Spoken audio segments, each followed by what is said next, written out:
There's another guy who's like super fast, uses these giant like scythes, but they're like way impractical because they're like it looks like a big ring around his back.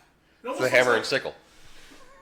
But it just sickles. It's just sickles. Yeah, it just sickles. It's almost like the ring that they use in Soul Calibur. Yeah. But it breaks up into two, and he like uses it. He's always putting it. It's like it's in there weird because it's like up top, so like he grab. It's just weird. Yeah.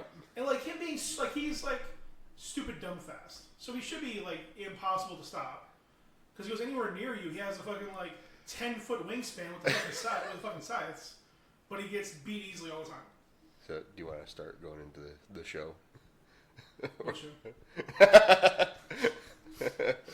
Welcome to This Won't Last podcast. Today we'll be talking about comedy, or more specifically, the death of comedy. What happened to one of its biggest stars? What is its future? And we will be talking about an upcoming movie featuring everyone's favorite fictional funny man, the Joker. That's the Gyllenhaal one. All right. Whoa, put some respect on it. Okay, the Leto version. Gyllenhaal hasn't. Oh yeah, sorry, wrong one. Gyllenhaal hasn't messed it up. They're so terrible. you ever see the episode of Family Guy where they're talking about Maggie Gyllenhaal and Jake Gyllenhaal, and they're like, "I'm more off-putting. No, I'm more off-putting. Kids. You're both just terrible." No disrespect, Jake. Jake's fine. Did a pretty good Mysterio. Mm-hmm. Spoilers. I enjoyed him as Mysterio. Yeah, cool guy. Yeah, cool.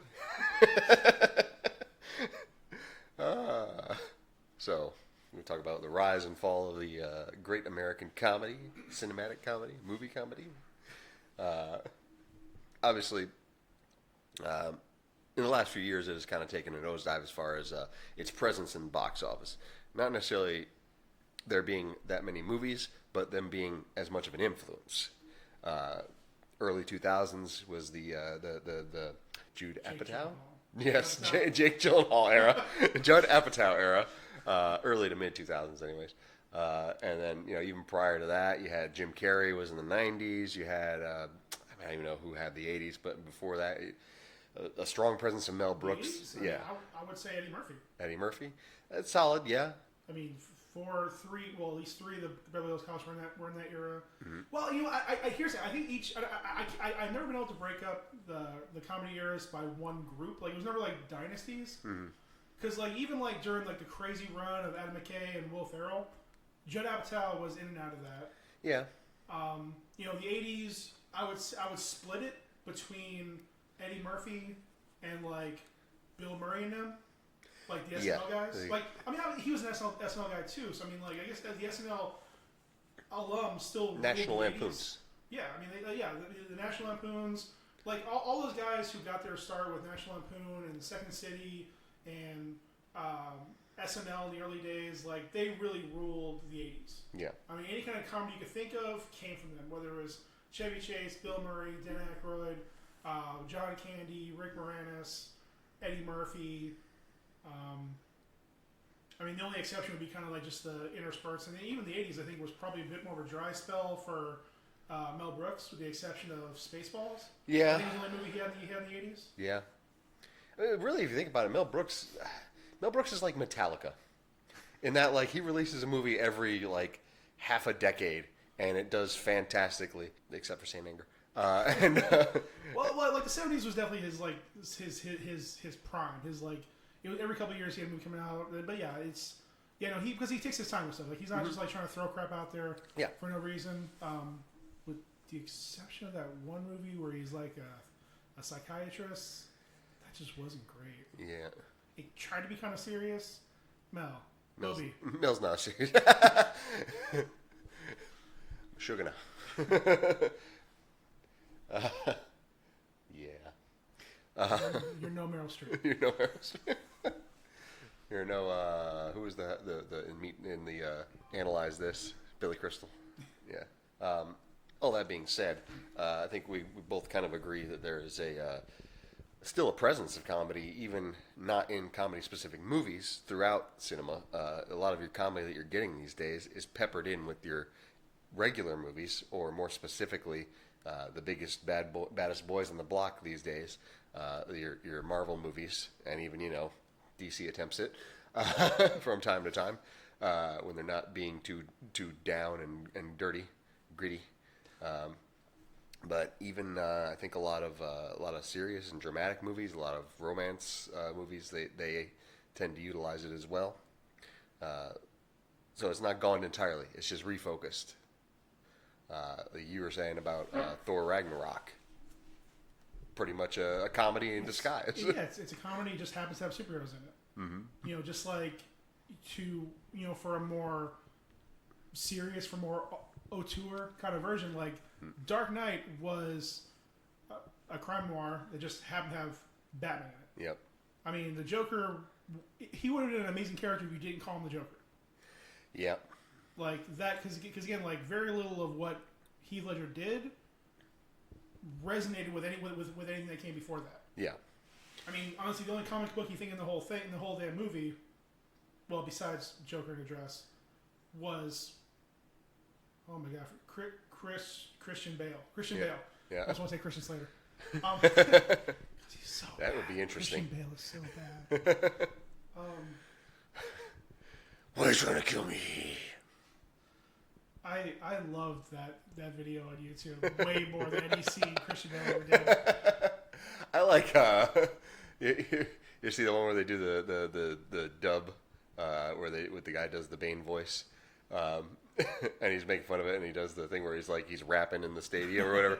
But there's a part in there where the bit where he gets Catwoman off the roof or whatever, or wherever they're at. And she's like, somebody told me not to get into strange cars or into cars with strange men, and they overdubbed it, and he's like, "This isn't a car." And then the Mortal Kombat theme plays, the movie theme, not the game theme. So, like I said, I think you're alluding to what I think kind of our end goal of this is getting towards. Mm-hmm. Before we get into it too much of that, before we ruin our entire point, before we do all the meat of it, spoilers. Let's kind of go back. Let's go back a little bit. So again, like we're not going to go through the entire history of comedy because I don't have 19 hours to the podcast right now. Maybe for our 100th podcast we'll do that. Yep. But for right now, just focusing on let's say the last 20. I mean, we can make 100 of these things. This is nothing. We really think this is going to last that long? No guarantees. Again, like looking at the last, say 25 years or so. Mm-hmm. I mean, it's riddled with movies like. No, I should say riddled. I guess. But I'm. Guess the genre we're looking at. I mean, I did. Shouldn't say riddled. It's jokered with movies. I did an odd amount of research for this. Like, I haven't researched this much for really anything, but I'm just that passionate about comedy, I guess. So. Really tickled your funny bone, eh?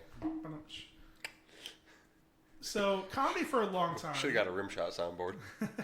We'll do it in post. Hey, editor, if you can edit it afterwards. You got it.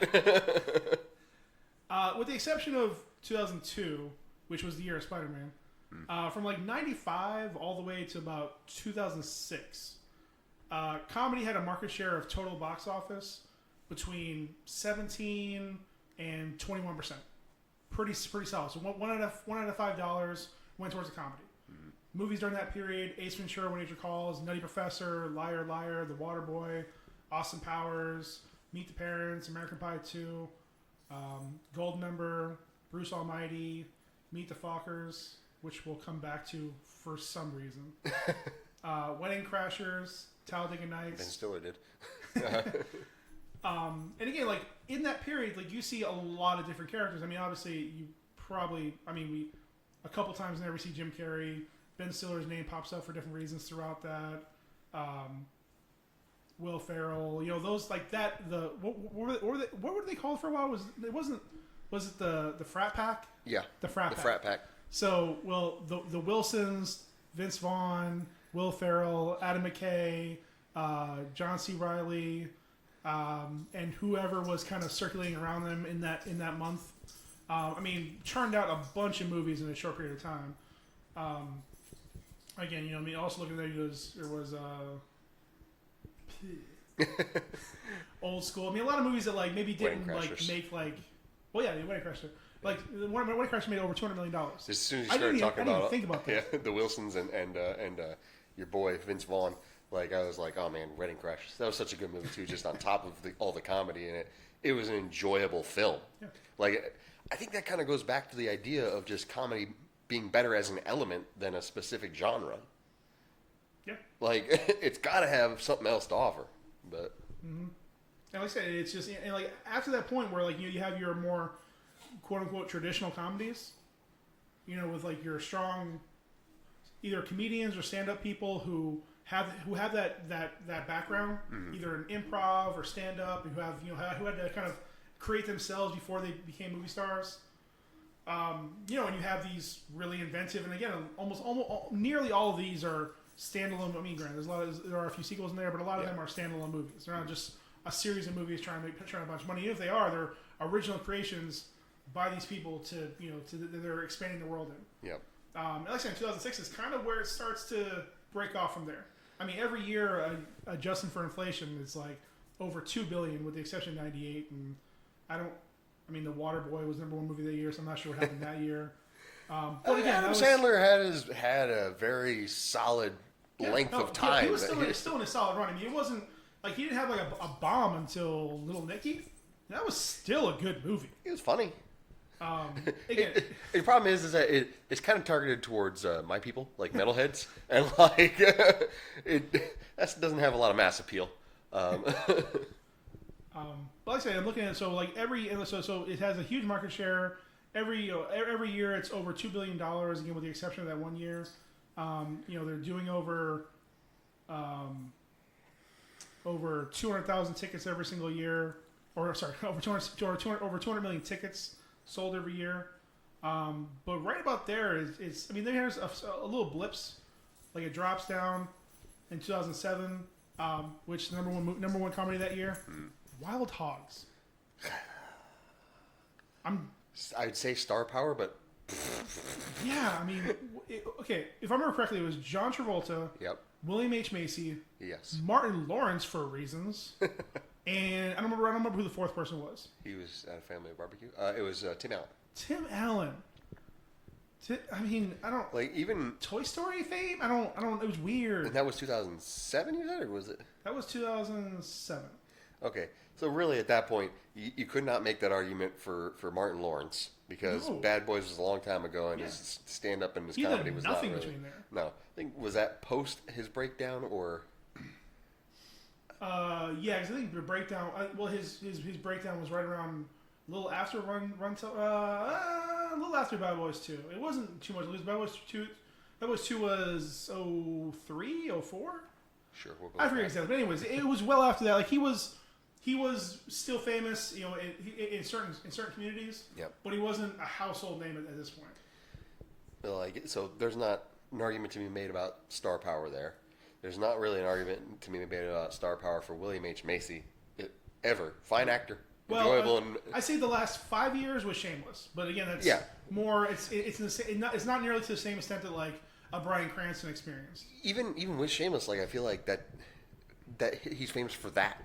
Yeah. Like you're not like pulling his name out of the hat when you're thinking about new roles and things like that, or personal fan casting for roles or things like that. But also, a lot of that was kind of by design because he's always been a character actor. He's never like tried to be like a superstar. He's always. Again, I don't want to speak for the guy, but he always seems like he's been happy just being a part of the team. He's a more Hollywood Hank Azaria. Yep. Perfect. Yep. Book it.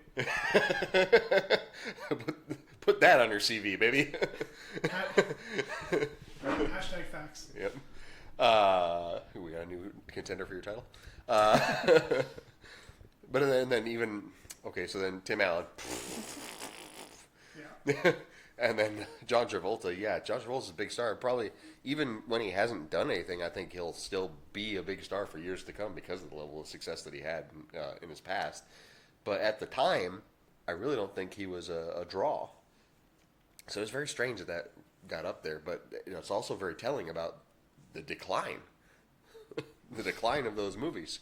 Like, regardless of what you think of the quality of it, it certainly wasn't utilizing big names. Yeah. And it wasn't a draw for people. Yeah. Listen, now I'm not sure if this was to its benefit or a detriment, or just kind of showing how bad that year was in general. from 2004 to 2008 was when they had the most comedies come out. 120 to 134 were released, and 2007 had the most movies released of the last 25 years with 134. Mm-hmm. It's a lot of comedies. Now, again, granted, that's all comedies being released. So that's limited release, international release, or I'm sorry, this is just domestic.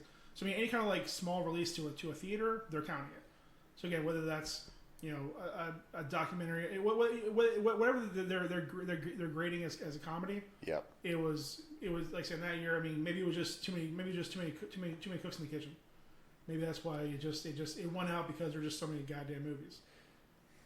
But really, after 2008, it was when it really just starts taking a nosedive. Like 2008 was the last time, adjusting for inflation, that there was over $2 billion in comedy sales, in comedy gross. And the number one movie that year, I hate to say it, Sex and the City. I get that though. I know. I get it entirely. It was a movement. There's a whole almost cult around that movie, just because of the fact that it's female empowerment. It's looking at feminine sexuality in a light that's not so.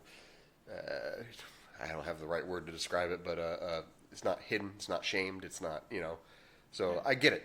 A lot of women out there want to go see it because they want to feel good about themselves. They want to look at something that's funny and they can relate to, and they can have a good time. But the same reason that most guys like the frat pack, because they want to be like, yeah, I identify with with Vince Vaughn shagging all those chicks. Wow, that's exactly how they say it too. That's how people talk in my head.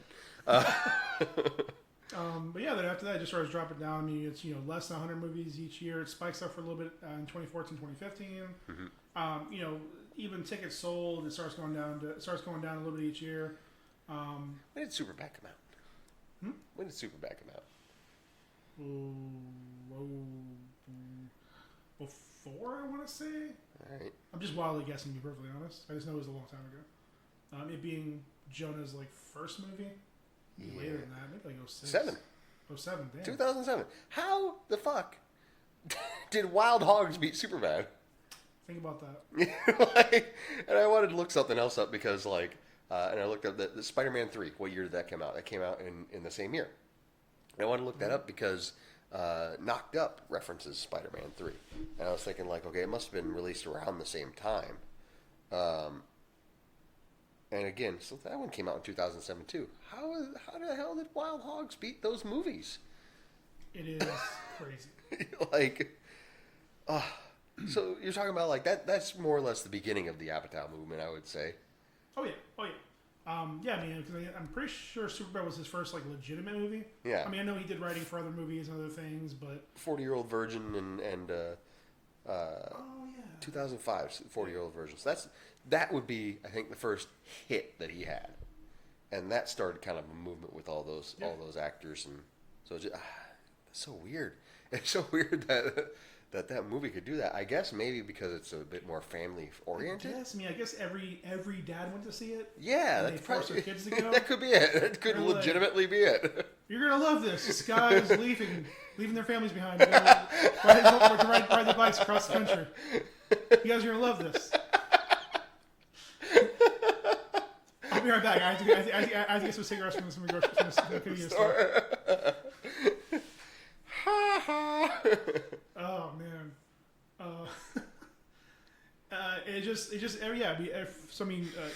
God damn, that's right. It just threw me off and beat all those movies for the Wild Hogs. I wasn't expecting to see the movie up here. Yeah. I really wasn't. Ticket sales drop every single year. Gross drops every single year. Market share peaks at 2013 real quick. For oddly, The Heat was the number movie that year. The Melissa McCarthy vehicle. She started to rise pretty quickly. And that was peak McCarthy. Yeah. It was a weird in-between time for Sandra Bullock because she was, at that point, she wasn't the sexy lead anymore, but she wasn't Bird Box. So she was just that weird in-between. Speaking of comedies. She was in that weird in-between, and unfortunately she couldn't follow the same path that Charlize Theron took, where she just became a legitimate actor. Or a badass. So far, again, I don't know. There's still time, I guess. Although I'm pretty sure Sandra Bullock is older by a lot. But I mean, like, there's a slow decline for most of these years until 2017. In 2016, the market, there was 98 films, a 12.5 market share, sold 162 million tickets, and adjusting for inflation, total comedies grossed 1.4 billion. Number one movie that year was The Ghostbusters. Now, they're not the reason. All right, everybody calm down. They're not the reason. Comedies started going away. There's a lot of factors, but I think we could probably categorize it into 3 reasons. They all interact with each other, but just for ease of communication, and if I'm overstepping, please correct me. I think we could say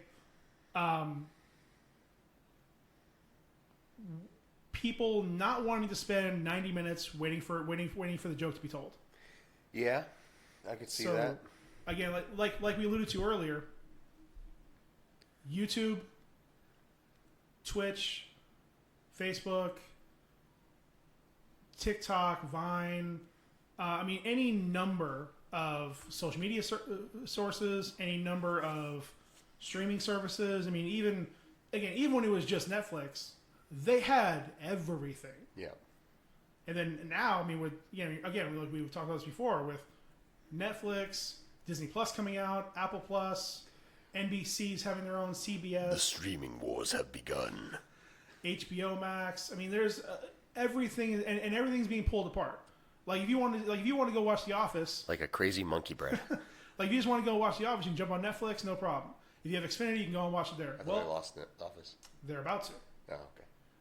They're about to lose that. They're about to lose. I mean, they're going to lose The Good Place. They're going to lose Netflix all those shows. Has already started tanking, by the way. Yeah, yeah. I mean, they're going to lose all those. Like they've relied on movies and TV shows that people love, which are not going to have anymore because every production company wants to have their own streaming service because they're insane. So instead of working together, instead of doing that, I get it. I mean, if you can do it, can do it. I mean, I get it. They're all doing their impersonation of David Caruso's career. Funny, because after that, he actually started doing a lot better. Oh, sorry. For our younger audience, he was the guy in NCIS Miami. No, not NCIS Miami. The other one. Yeah! CSI Miami, who would take his glasses off and say a stupid pun about a death he's looking at. For our even younger audiences, CSI Miami was a show that was terrible. He was a ginger in Miami, so already you know it was a bad idea. He was not a good person. So let's move on from that.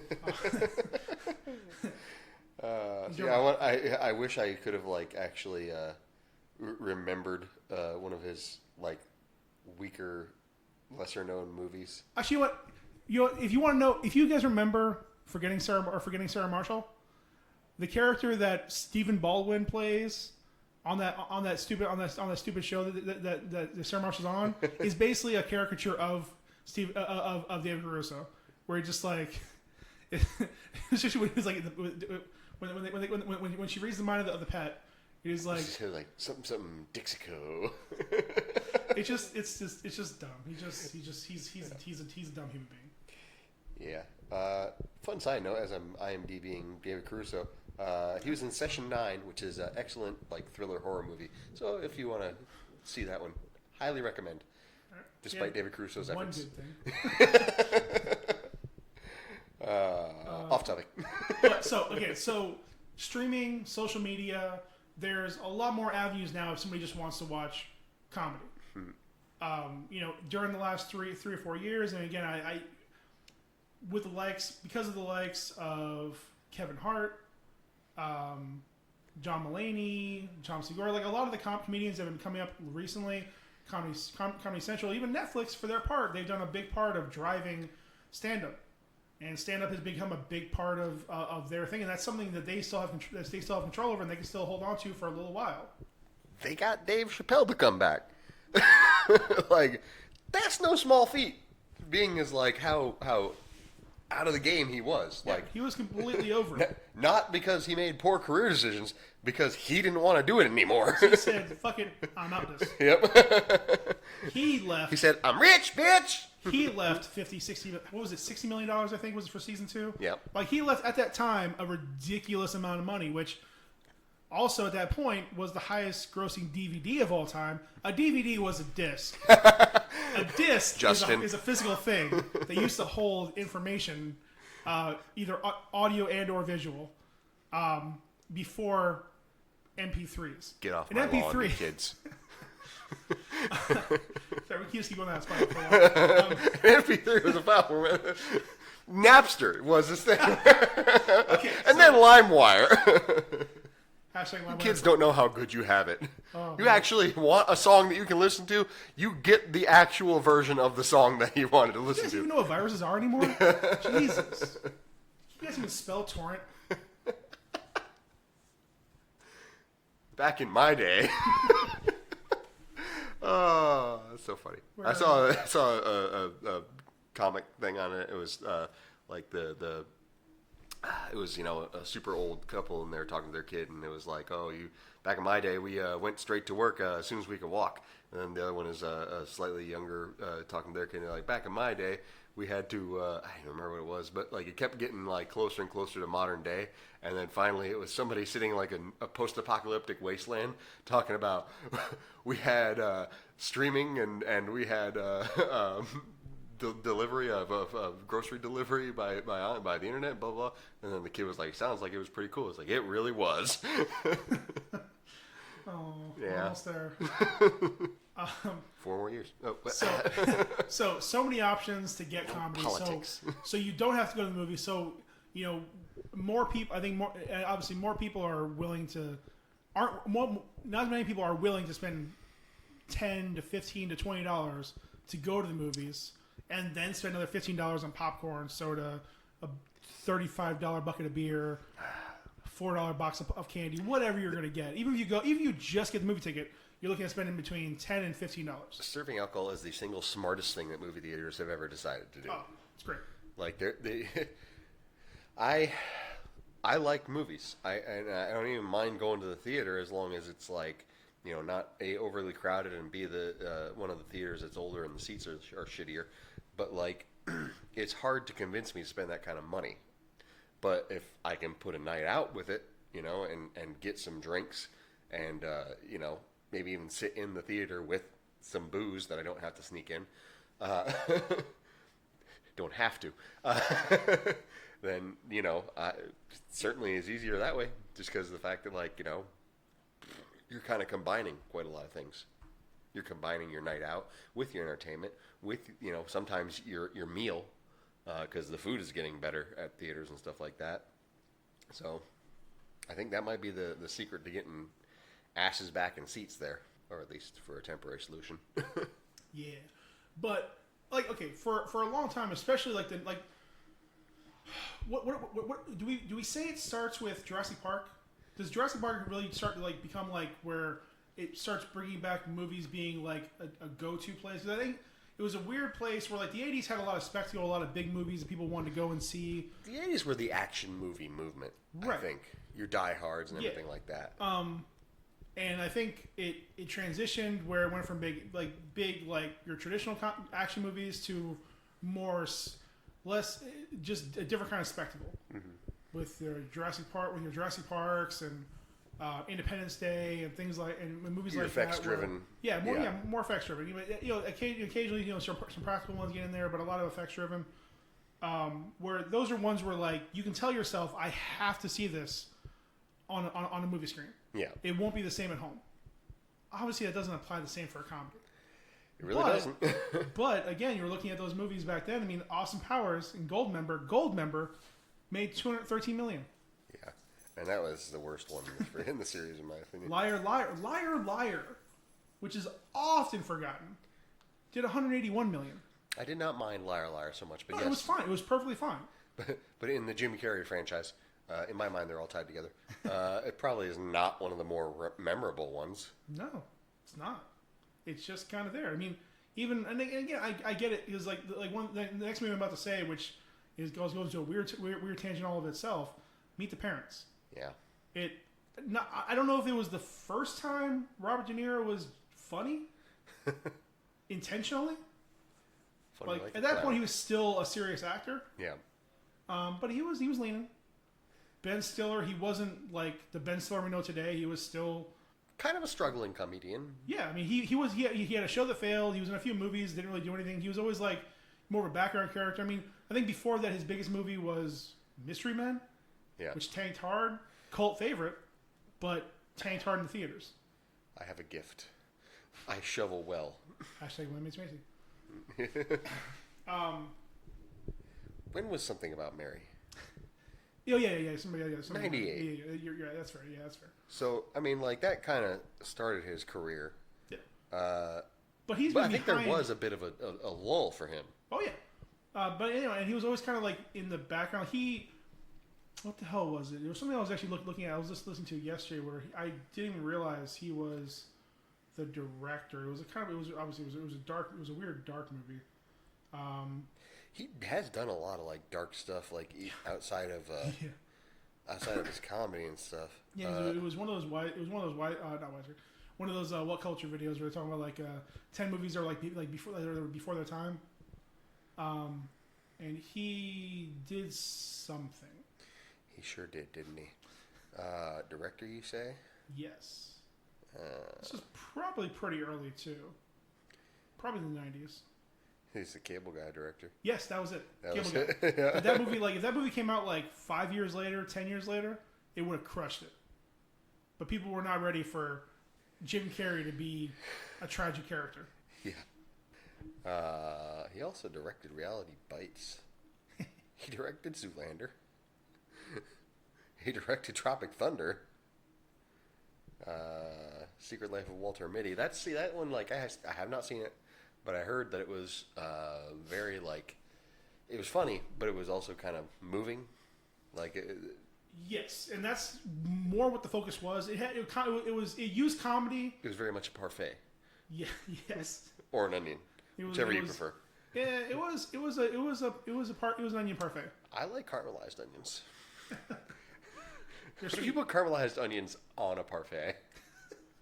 I mean, it's American. You can put anything you want on anything. So, put jelly on a lady. So, yeah. He also directed Zoolander 2 to his detriment. Oh, that was pretty terrible. That's why I'm kind of worried about Zombieland 2. Like, because so far we're kind of batting 0 for 0 or whatever. I don't know sports. How do you say that? With, those kind of sequels, the Anchorman sequel sucked, the Zoolander sequel sucked, the Ghostbusters sequel sucked. Although whether that's even really a sequel is debatable. Well, here's the thing I say. It's a little different only because, like, when he made Anchorman 2, mm-hmm. he was already kind of in that on the fall. Mm-hmm. When he did Zoolander 2, he misunderstood what people liked about the movie. I think so. And spent way too much time on celebrity cameos, yeah. And like. Weirdly enough, I think that and Anchorman 2 have that in common. Yep, I'll give you that. I mean, unlike most people, I don't hate the big fight scene in Central Park. It was nowhere near as good as the first one. No, certainly wasn't. No, there's no argument made there. And it was funny in the first one because it was all members of the frat pack. Yeah. Like, yeah. In the second one, it's just random fucking celebrities just there. Like Kanye West shows up for some reason. Like, okay. Yeah. It definitely jumps the shark a few times during that scene. Yeah. But yeah, listen. I'm not a Will Ferrell apologist. I'm not here. I'm not here. Whatever happened to that guy? I don't know. It's a story for another time. Possibly. Maybe we'll allude to it here. How are we even going on? I lost track with Kanye West killed it for me. I don't know. I'm enjoying my delicious rum barrel aged pumpkin. # not sponsored. # not sponsored. From Southern Tier Brewing. # not sponsored. Highly recommend. Although it is a bit boozy. Anyways, continue. Anyways, so less people are willing to spend $15 to go to the movies to see a comedy. Yeah. When you can sit at home, you can watch stand up for hours. You can watch. You can sit down and watch stand up for hours. My brother of all people, who if you've met him, is not that funny. What? Yeah, what?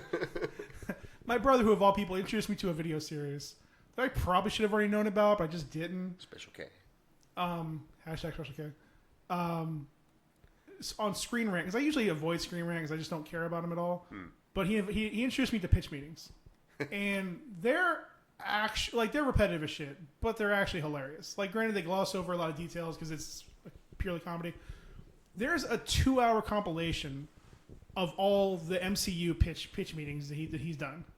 He has like over 100 different pitch meetings on there, and over 2 hours is just MCU pitch meetings. And I don't even think he's pitched all the MC movies yet. There's a lot of them. but again, like, you could just sit there. You can get lost on the rabbit hole. We've all been lost on the rabbit hole on YouTube, way more than we need to be. And you can do that for stand-ups, for skits, for podcasts, anything you want. Sorry, goddamn, podcasts on their own. Yeah. I mean, Tom Segura, god damn that man. He has like 3-hour podcasts every week. How the... We thought we were being excessive. I don't think I talked for 3 hours during a week, period. And that's with a 40-minute And he's on 2 podcasts. Yeah. Two Bears, One Cave, and he has another one with his wife. I think they're 2 different ones. Maybe they're the same one. I don't know. Anyways, he talks a lot. And, I mean, there's like 3 hours of advertisements in all of them. But anyways, there's so many outlets now like for comedy. advertisements for Southern Tier's delicious rum barrel aged pumpkin. Hashtag not sponsored. There's so many avenues now for comedy that you don't have to wait for the next Will Ferrell movie to come out. You don't have to wait for the next Judd Apatow or Paul Feig. Feige? No, not that Feig. Not Kevin. Oh, okay. The Ghostbusters one. Your brother? Because again, while Ghostbusters wasn't great, it wasn't the worst thing ever. Yep. And Bridesmaids was good. He did Bridesmaids. He's been around for a long time. Melissa McCarthy was in that one too, wasn't she? Yeah. Nice. And Kristen Wiig. Good for her. Good for her. Was what's your name? No. No. Okay. Just Kristen Wiig and that one. Melissa McCarthy. Yeah. Yeah, you. Yep. Although I do need to see Maya Rudolph and more things, just in general. Mm-hmm. Great. I finally watched. This is off topic.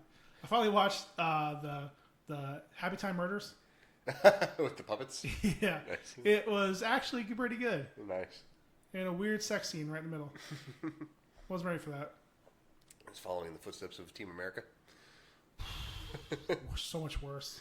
Really? There's a worse than Team America. I'm not worse than the theatrical or the extended cut. At the end of the scene, he comes. Sure. A lot. Like you do. A lot. Okay. You know how? Okay. I'm gonna quote a great Ram. Let me stop you, because what I think you heard me say was I want a lot of eggs and bacon. What I literally said was I want all the eggs and bacon you have. He gave all the cum he had. Way more that should be able to fit inside a puppet. Don't just...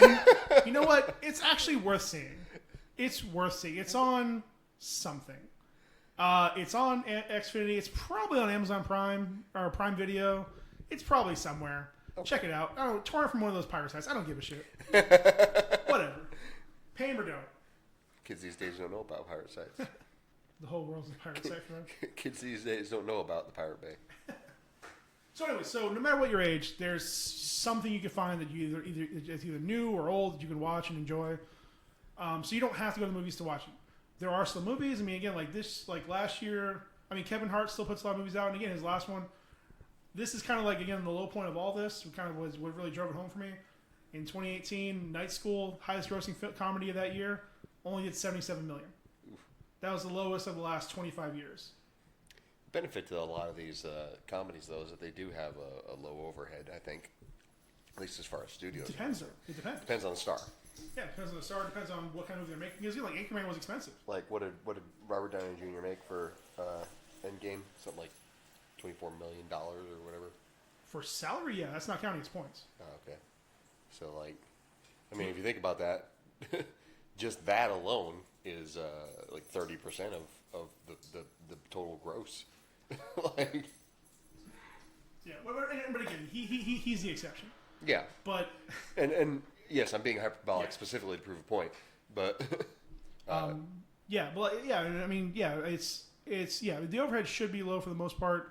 So, which gets me to the other point, which gets us kind of leans into our next point, is costs. So people don't necessarily feel the need to go to a movie to see a comedy for $15. Yeah. So even though there's been great comedies over the last 5-10 years, they're dwindling. Like who would have thought that in 2015 the number one comedy would have been Pitch Perfect 2? I still haven't seen any of those. I enjoyed the first one. It's all downhill from there. It's fun if you just take it on face value. Don't try to look into it anymore. Just it was a modern day Bring It On. Ding dong, may I interject? Face value should have been the name for Facebook's cryptocurrency. Boom. Book it. You're welcome, Mark. I like your style. Okay, see that Facebook episode because that is hilarious. What style do you use? Style. So they're not willing to spend the money on those movies. They're not going to spend the money on those movies. So, and I think in general, outside of huge spectacle movies, which we'll touch in more detail in a little bit, outside of more huge spectacle movies, like the Transformers, Fast and Furious, MCU movies, the kind of big things, obviously juggernauts like the DCEU, they're not willing to invest the money in comedies because more people are going to, because if it comes out anywhere near a Marvel movie, it's not going to make any money. Yep. So they turn their focus in general. Which with Marvel releasing movies, like 3 movies a year, it's pretty easy to come within punching distance. Yeah. Yeah. I mean, and even a good movie gets killed by it. I mean, I'll get into that more in the next part. Mm-hmm. But because the modern audience, and again, not just with comedies, but just kind of in general, like, I remember I remember being younger, and I remember like a lot of my friends, myself. I'm glad you don't remember being older. Kill yourself. Like going to the movies was, to paraphrase, it was still a big deal, but it wasn't like one of those things where you're like, I don't want to go. Like I used to see movies, especially being like in my 20s. You're just bored. You go to a movie. Whether it's a cheap day or a half price day or whatever it's going to be. Because there really wasn't any other options back then. Right. Like. And again, that's a big callback to the first part. Yeah. So but a lot of their business model was made on people going to the movies, let's say once a month. Yeah. Maybe some would go more, some would go less, but probably on average, the average consumer once a month. Yep. At most, let's say once every 2 months. So you're looking at how many get their money every 2 months. Well, just keep churning movies out. So that's why I think like what was one of the years I think it ended up being like. And there it is. Go ahead. To me, that like leads to an interesting side effect, I guess, from that process, from churning out movies like that. A lot of times when you used to go to the movies, it was to see something new. Now, with as many movies as are being made, even with the access that you have with streaming, you can see something new without much effort. Yeah. Without having to shell out $15 every single time. And yes, back then it wasn't $15, it was like $10, but inflation, yada, yada, yada. But now you can see a movie you've never seen, have that new experience, at least from an entertainment perspective, on your streaming service, which you pay $10 a month. Or maybe if you have more than one, maybe you got Hulu and Netflix and HBO. You're still paying, what, $30 a month? And you can see literally hundreds of movies. Like, no doubt. You could see as many movies, and all different movies. Not necessarily saying they're all going to be good, but also not saying that all the movies you used to see in the theater were all good. You could see those without having to make it the special trip. Well, I say, can I go with this?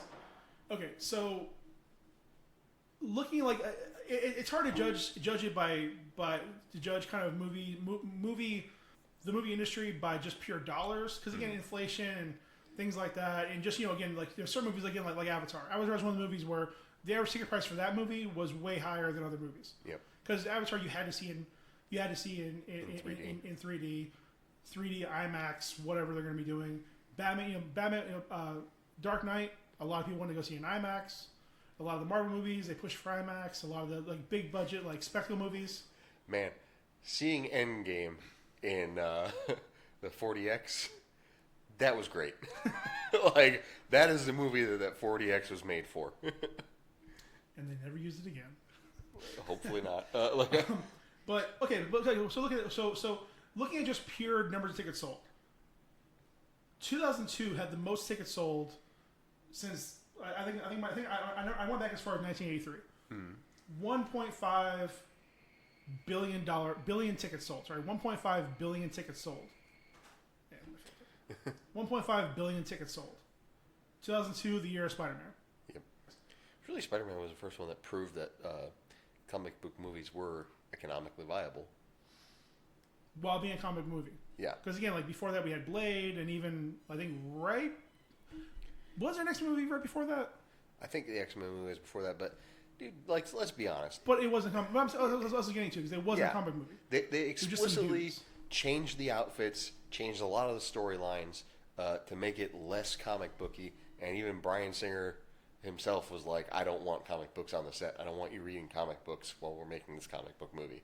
Whereas Sam Raimi was a Spider-Man fan, has read all the has a Spider-Man mural on his wall in his home. And that's why Bryan Singer is a twat. Yep.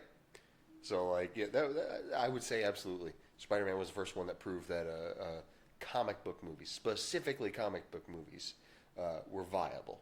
Because Superman movies proved that Superman was viable. Batman movies proved that Batman was viable. But Spider-Man is popular enough while still being just off the wall, if you'll forgive the pun, to be questionable about whether or not that's mainstream appeal. Like, because the concept of Spider-Man being a kid, being, you know, an outcast, and being kind of a goofy character, which Superman is but isn't. Yeah. Like, and then it having the success that it did, kind of proved it. It's kind of like, all right, people want this. People want to see these kind of off-the-wall characters. Again, forget the pun. So, this off topic. Sorry. I mean, you know, plenty of reasons for it. But again, that year it had the most tickets sold, and there were 480 movies released that year. Yep. 2018, 1.3 billion. So more than 200 million tickets less sold last year than in 2002. And again, you can chalk it up to a ton of reasons, but a lot of that's just gonna be straight. And again, I'm sorry, this is all in domestic numbers. So we're not looking international. It's purely domestic, because obviously we know overseas the movie industry, the movie industry, especially ones more accepting of U.S. now, U.S. movies have exploded. Mm-hmm. But again, there's 200 million less than last year, but there were 879 movies put out. Nearly twice as many movies put out, with 200 million tickets less sold. For the reason we're just saying. And again, this is 2018. Infinity War, Black Panther, 2 movies in 1 year with over $2 billion in sales. You forgot to mention Captain Marvel. No, it's 2019. I keep forgetting that was 2019. Yeah.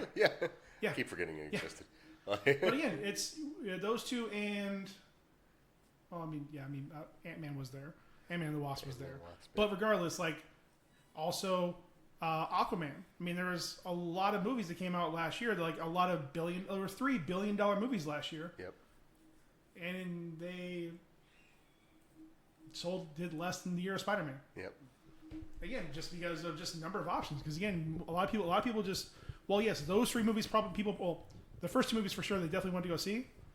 But they're not going to see a movie. You know, they may go crazy. They may see Infinity War twice in the theaters and then not go again until closer to Christmas. Yep.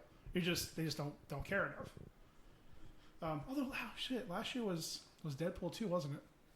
Yep. So there you go. Anyways, your favorite Deadpool. It was. Come at me. Sorry. # don't at me. What? But again, we're getting into big spectacle. Big spectacle has become the puppet. So there's just straight up less people going to the movies. There's more movies being made, but less people going to the movies. So the studios are having to offset their finances by pushing more overseas. I'm sure you people remember. I'm sorry, I don't mean to say you people. I'm sorry, I don't mean to say you people. I'm sure, Sean. I'm sure you remember the Hangover series. Exploded on the scene with the first one.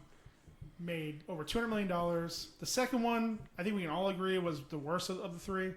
And the third one was they're trying to close everything up.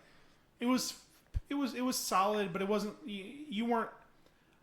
Nobody says number one is always everybody's favorite. I don't remember anybody saying 2 or 3 was anybody's favorite. Yeah. I mean, although it was funny, I guess, to see it. They killed the giraffe in the third one, right? I have actually only seen Hangover 1. You're not missing much. I kind of figured. That's why I didn't see it. but the stat that got me losing it. If I asked 100 people what they thought the top 5 grossing comedies of all time would be, and again, this is not adjusting for inflation. This is just straight dollars, counting domestic and international. The top 5 grossing comedies of all time. I don't think anybody would get any of them. Not one person would guess. Well, okay, statistically, somebody would guess at least one of them, but I don't think anybody would guess all 5, or let alone 3 of the top 5. We'll start at number 5. Home Alone. Okay, solid. That would be my one that I got Solid. because of a guess. Yeah, solid. Christmas movie. It was probably released a couple times. It was enough where it wasn't regionally specific. And even that time, I don't think it was regionally specific. It probably had enough crossover appeal where people in Europe, Canada, other parts of the world would have understood the comedy. Because again, it was a lot of slapstick. Mm-hmm. It was very traditional comedy. And the biggest point to me is that it's family friendly. Yeah. You can take kids to see it. Despite the fact that he really would have killed those guys a few times. There is a video, I don't even remember who did it. You seen it on YouTube with the guys, they redid it to make it... Collider. Yeah. Collider redid it, yeah. So good. They would have killed Joe Pesci and the other guy. Daniel... Yes. Daniel Day-Lewis. Daniel Boone. They would have killed him a few times. Daniel Tello. Number 4. Bruce Almighty. No. Why? Of all Granted, the Jim Carrey Of all the movies. Jim... I could see a Jim Carrey movie being up there. But that one... This is... Post-peak? Probably. He wasn't terrible yet. I'm sorry. It's around the time he terrible. started doing his serious movies. Yeah, he wasn't quite to that point where he's like full... It's the end of the rubber Eternal face Sunshine. days. Yeah, it was. He was more just. He was like going through the motions. Yeah. It was a very by the numbers comedy with Morgan Freeman and Jennifer. Morgan Freeman. With the exception of Office Space, if Jennifer. No, I can't say that anymore because she was in Office Space and Horrible Bosses. Like she's been in good comedies. Yep. I can't say that anymore. She was so outside of comedy. She's very generic. I'm actually quite impressed with her staying power. In the sense that because she is so generic. Yeah. Like, no, listen. Clearly she's hotter than any woman that I could ever be with. But she just has a very generic look to her. Yeah. Like. Yeah, she's attractive, but nothing really sticks out. Yeah. I mean, even when she was at her peak fame, her most famous feature was her hair. Mm-hmm. Anyways, number 3. I'm not even gonna try to say this right. Les Intouchables. The Untouchables. I'm assuming French movie. It only made $13 million in America, but it made $471 internationally. Million. I don't know what it is. I don't care. Moving on. Number 2. I don't know who the fuck would have guessed this. And if you would have, I would have stabbed you in the face. The fuck would have guessed it? Meet the Fockers. Meet the Fockers, the number 2 highest grossing comedy of all time. $279 million domestic, $237 million international. Like, why the sequel? Like, was there just that much buildup? I think so. And again, I think that one, because again, like it's not like, okay, let's look at all the factors. So yeah, Ben Stiller. This is definitely peak Stiller. This is around the same time I think as Zoolander, and he was all over the place because he was always on the outskirts of the frat pack because he was more about doing his own thing, about trying to like figure out what other people want to do with him. So like people want to join him, great. If not, he's cool doing his own thing. Like he's been directing, writing, producing, acting, since the late '80s. He's been around forever. So he's in there. Robert De Niro, who hasn't jumped the shark yet. He's still nowhere near Dirty Grandpa. Yep. So he's still at that point still considered an actor. Because if you had what's the guy's name? The other actor in that movie, Dirty Grandpa. I always want to call him Chad. Yeah, yeah, I do too. Zac Efron. Yeah, because if you had to choose between Zac Efron and an aging Robert De Niro, you'd totally pick Robert De Niro. I don't care what the fuck your fetish is. You're going to pick Zac Efron. Sorry. Yeah. But, I mean, on the bright side, it allowed me to see Aubrey Plaza in barely underwear, so I have no problem. I accept it. So, Ben Stiller, Robert De Niro, Dustin Hoffman, who is years after his last, like, noticeable role. Like, his last movie before that was like he only had 2 movies I think in the 90s that he had any kind of notoriety for. Wait, actually, was Hook Hook was 91, right? Probably. Hook and Wag the Dog. Yeah, that's really about it. Like that's all he did in the 90s. Like he was in other movies, but nothing really of note. So he wasn't like he was a huge name draw other than just bringing. Oh my God, was this movie entirely supported by grandparents? Pretty much. God damn. Like who was watching their lawn? The kids were running amok. So Dustin Hoffman's in there. Barbara Streisand. All right. I guess she has her Streisand-ites. Babs. And that was about it. Like that. What was the draw? Why is that the second highest? I think I finally saw it on like USA or something, but it was fine. I don't know. It was okay. I wasn't mad that I saw it, but I didn't rush to see it. I've literally seen it one time, and I don't even think I saw it all at the same time. I think I saw bits and pieces. Anyways, doesn't matter. Number 1 movie of all time. I can't build up to this. It's just weird. The Hangover Part 2. Which of the 3 of them is the only one that has the nomenclature Part 2. The other one just is The Hangover 3. This one is The Hangover Part 2 with the numeral 2 as opposed to the third one that just says the number 3. Weird. And that one, and you'll see pretty quickly why. Again, it still did $254 million domestic, which is a lot. Yeah. I don't care what decade you're in. That's a lot of money for a comedy. $250 million. Yeah. But international, it did $332 million. I wonder why. Obviously, a lot of the comedy there's a lot of slapstick, there's a lot of situational comedy, and more importantly, it takes place entirely in Asia. So where do you think most of that $332 million came from? Yep. Hey guys, look, we're on TV. And again, not to belittle them, but I get it. That movie, I think, is a good example of movies of comedy especially, but movies in general focusing on that demographic. There's like 1 billion of them. Well, and again, this too. I was going to allude to this. I mean, it's the largest burgeoning market as far as movies are concerned. Yeah. And again, not to dismiss The Hangover, but again, all 3 of The Hangovers are in the top 10 highest-grossing films of all time. All 3 of them. Comedies, ridiculous. Yeah. Highest-grossing comedies of all time. Yeah. Ridiculous. And Sex and the City. I'm surprised that one's not higher. But even still, of the top 100 highest-grossing comedies of all time, 9 of them are Chinese films with almost no domestic release. 1 movie, I lied. One. I'm not even gonna try to say this, but a comedy, the third movie in a series was finally released in America and it did like 837,000. The other 300 million was in China. So it's all very recent. And there's even one movie, number 17 all time, came out this year. It's already number 17 with 0 domestic release. There is an American translation for it if you go to the Wikipedia for it or the IMDb. I forget. It's one of them is about like a soccer player, or no, a race car driver. I think the race car driver is the second highest grossing Chinese film of all time, comedy film of all time. This one I think I can't remember what this one's about, to be honest. I looked at it real quickly, but it's about making that bread. So movies, and again, that's why the biggest culprit of this is the fucking Transformers movies.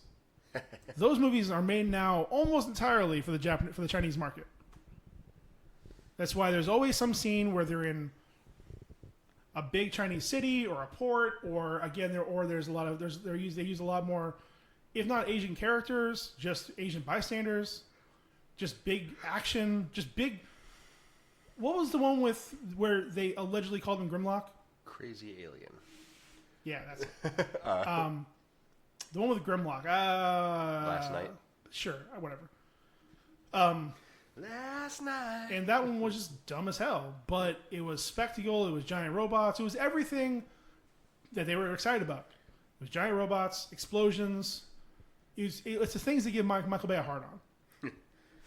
Money, cocaine, Waffles. Megan Fox. No, he didn't like her anymore. Well, lies. She wanted money, and he was like, I don't pay you to stay. I pay you to leave. Nice. One of them gave him a bigger boner. It was money. That money. We what? Mom, money. Then he got, what's her name, Rose Huntington Woodley.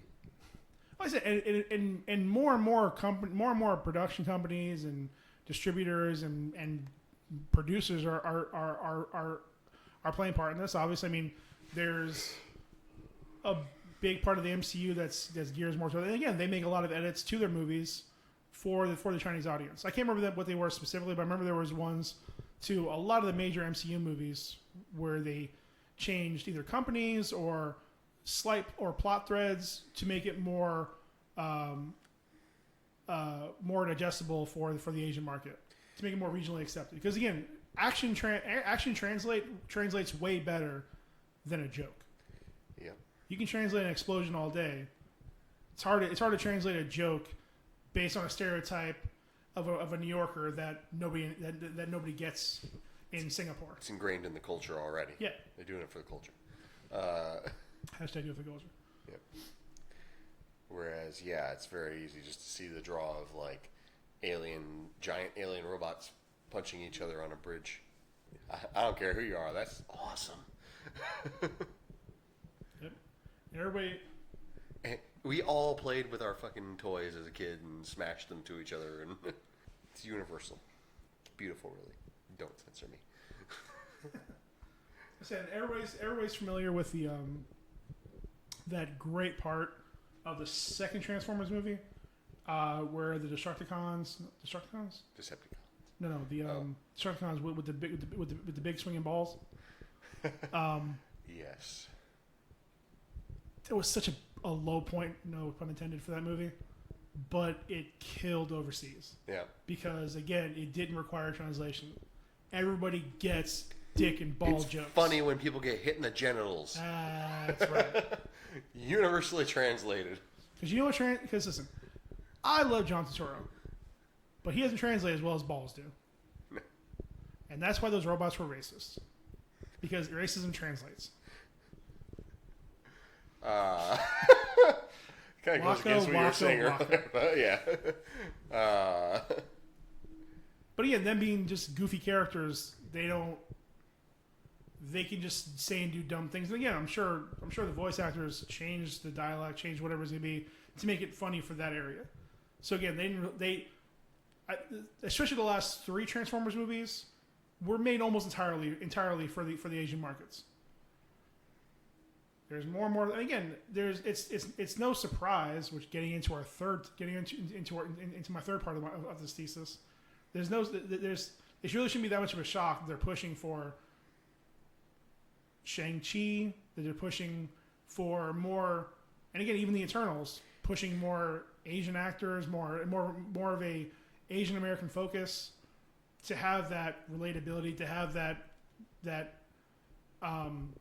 relatability. I guess just relatability. I mean, just like it's one thing we talked about before, where Spider-Man has always been relatable because when he's in the costume, anybody can be him.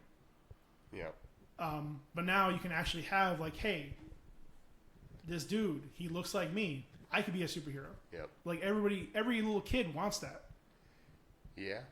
Because like not every kid can be Indiana Jones. Not every kid can be, Star-Lord. Not every kid can be, Thor or Captain America. Definitely. Most people can't be those two. But Spider-Man has some relatability. And again, especially if you're Asian, if you're looking at it, you're like, and again, right now, what do they have? They have Wong, Mantis. Yeah. Palm Clementif is actually like French or something.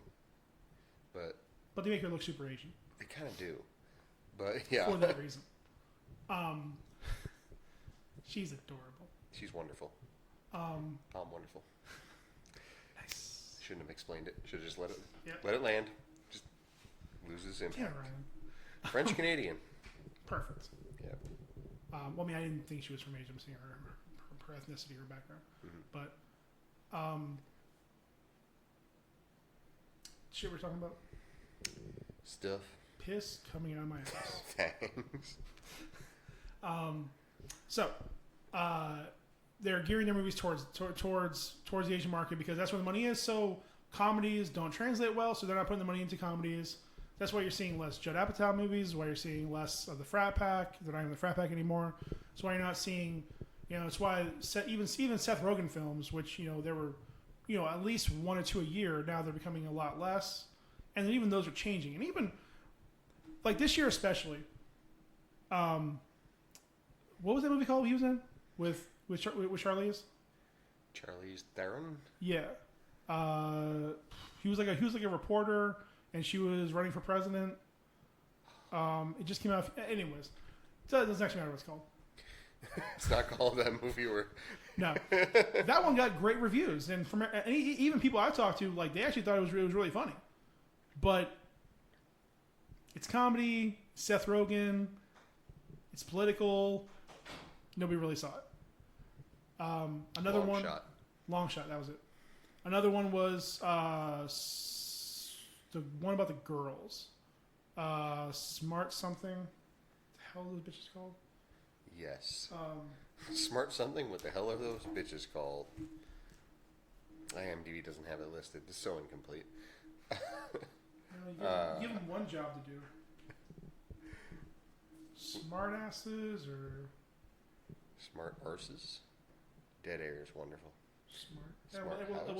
We'll edit this out. Don't edit it out. Leave it in. Nice. Booksmart. Oh. Booksmart. That got crazy good reviews. Like it was being heralded as like the female of Superbad. Nobody saw it. It tanked. It was in theaters for about 2-3 weeks, and it was gone forever. So it doesn't even matter how good it is. Nobody's seeing it. And again, especially that's a great testament because that one especially I think has gotten like some of the lowest gross, and that target audience doesn't really go to the movies. I'm not sure what they were thinking. They were hoping it was going to work, but it wasn't. Well, I mean, no, I think you hit the nail on the head. There is that the target audience doesn't go to those movies mostly because I feel like yes, there's something to be said about the millennial generation. Although even now it's not the millennials anymore. Yeah. But them not. It's the gig economy, I suppose. The fact that most of the work is out there is just for people who are the first to go grab it, and having the expendable cash to be able to go to a movie is more difficult for a teenager and an early 20-something. But that's always been there. But I mean, like it's and again, they're still making the same movies geared for the same people, the same art. Again, the target audience is still 18 to 35. Yeah, that's still their target. Granted, there are some more that want to bring the kids in, so they'll have more PG-13 or PG. But I think for the most part, I mean, again, look at where we are right now. Let's look at the generations piece by piece. Tell me Baby boomers, for the most part, don't go to the movies nearly as much anymore. They like what they like. They don't. Again, they might go for a movie like Green Book to remember the good old days. I see a few other things, but for the most part, a lot of baby boomers, like my dad, hates the movies. Yeah. Granted, he's always hated the movies. When was the last time your dad went to the movies? Oh, probably. When did the Challenger blow up? Sorry, stealing a Family Guy joke there. It's been a while. So quite some time. Quite some time, yeah. And again, that's not inconsistent with I think that demographic. Again, a lot of people I worked with, they just don't. I mean, they like either watching. They like either watching sports or TV or just hanging around the house, or if they have time off, they want to spend with the family, or they have things they want to do. Well, and most of the movies aren't made for them anyways. Right. Like, so the next generation down, you got the Generation X. Yeah. Generation X. They're the 36 or 37 to 50-year-old or 60-year-olds. Yeah. And again, a lot of movies that have cross appeal for them.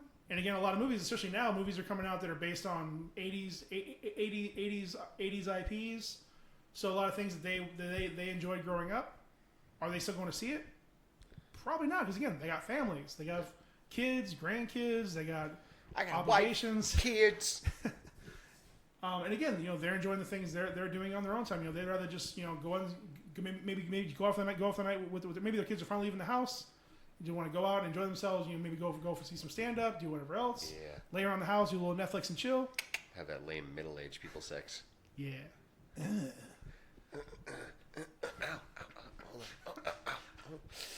a stitch. See that again? Going back to Family Guy when Brian was banging the older lady. She's like, turn the lights off, and she's like, "Ow! Oh, what? Oh, nothing. I just my boobs fell to the side and pinched a little bit." It's like, Jesus. So, like I said, some do go out, but again, it has to be something that really drives your attention for them to go see it.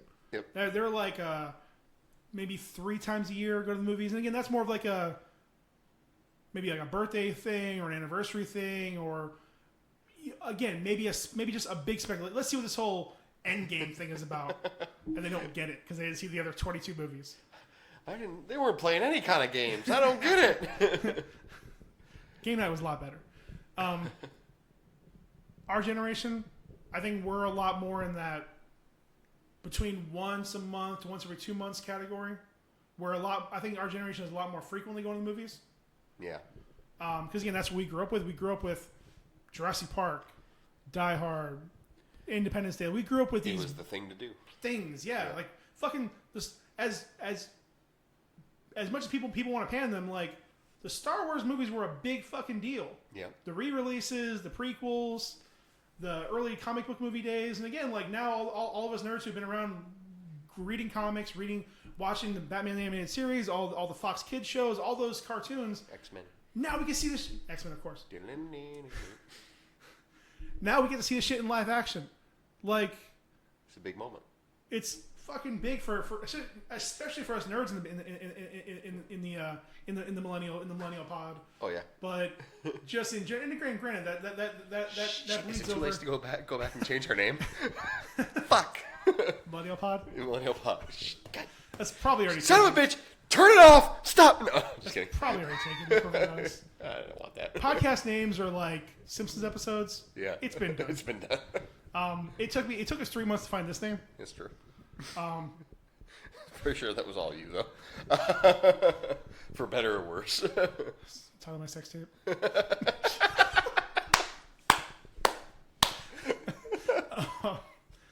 So yeah, I think we're a lot more willing to go to the movies on a regular basis. We have, especially the ones I think because of the millennials, it was like 83 through 90 something, like 90 or 90. 95? Probably. Somewhere around there. Anyways, so again, even the youngest millennials, say around 95, they're 23 now, 24. Yeah. So they're at a point now where they're beginning to have a little bit more disposable income. They're out of school. They're doing, they're working. They're doing stuff. We're a little older. We especially those a lot of those like us who don't have kids, who don't have other responsibilities like that. It's a lot easier for us to go to movies on a fairly regular basis. Even for as much as I love movies, I only go legitimately probably like 5 or 6 times a year. Yeah. The Marvel movies and like whatever else grabs my attention. I'm a little different. I don't care at all. Like I don't want to pay $15 to feel bad, so I don't go to see dramas, horror movies. Like I'll go for sci-fis, a really good comedy that looks good, and like I'm not even gonna apologize. I saw Sausage Fest in the theaters. No regrets. No regrets. I mean, I'm glad I wasn't there with anybody important. But good God, Lemon. But again, we have more disposable income, so I think we're definitely we're in that target. Again, we're in that 18 to 35 range. And we didn't grow up with YouTube. YouTube grew up with us. Yes. Yep. So we enjoyed it. But I mean, I spent a long time. I never used Google. YouTube. I just didn't bother with it. I didn't need to. Shame. But the Gen Yers, or I don't know what are they actually called? Post millennials. Post millennials. Yeah, the Post Malones. They Post-millennials? They grew up with cell phones. They're sunflowers. The internet. They grew up with cell phones, broadband, social media. Yeah. They didn't have to deal with 56K. They didn't have to deal with, flip phones. They didn't have. I mean. Well, they do now. Yeah. All fold phones. Fold phone. Yeah. Derp. Fold phones. It's almost as awkward to say as a phablet. So, they've grown up with options. Again, a lot of them grew up, already having YouTube. Yeah. YouTube started, 05, 04, somewhere around there? Like, it's been around for quite some time now. Probably close to 2008. I could be wrong entirely. I'm wildly guessing, by the way. Well, in the capacity that it is in, so the domain was activated on February 14th, 2005. But it started out as a very different thing. Yeah. Well, here's the thing. Like the post millennials, they grew up with YouTube and Facebook. We grew up with GeoCities and not even MySpace, fucking Neopets. Yeah. Like we grew up with Flash. Flash was the shit. You hoped your website had Flash. Yep. You hoped you had a thing that could use Flash. Do you remember fucking Kevin reminded me of this? Oh shit! I already forgot it. Well, that's gone forever. Homestar Runner. No, even more than that. It was a website for games. Yeah. Flash games. Yep. Nerd something or there was a few of them actually. But there's one in particular that I think a lot of us used. And Kevin reminded me yesterday because he was on that show all the time too. Flash games. God, it's killing me. As soon as I hear it, I'm going to be like, how the fuck did you forget that name? Yeah. Because as soon as he said it, memory started flooding back in. Dead Space. Mini Clip, Armor Games, Congregate, Newgrounds? Newgrounds. Newgrounds. That was it. Fucking Newgrounds. That was the shit for us, for people our age. Yeah. Like, that was the epitome of online usage. Again, we're the generation that had to deal with WoW. That had to deal with... we grew up with PS1s, PS2s.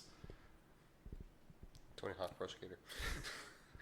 And again, we had to deal with... We had to pay for multiple subscriptions just to play an online game. Whereas now these kids have Fork Knife, and they're getting on for free with their normal thing, and they're interactive. The level of interactivity is too damn hot. Is obscene to what it used to be. Yeah. Like, you used to have have to have... pay for texts. Yeah. Things that went for free from the phone company, they charged us for each one. Yep.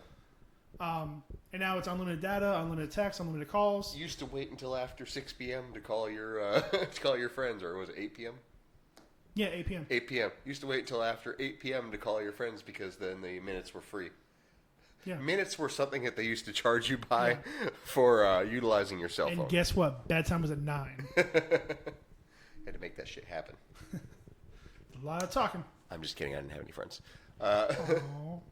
Pobrecito. What we on? What we? Don't you assume my gender? We still talking about comedy? What? Back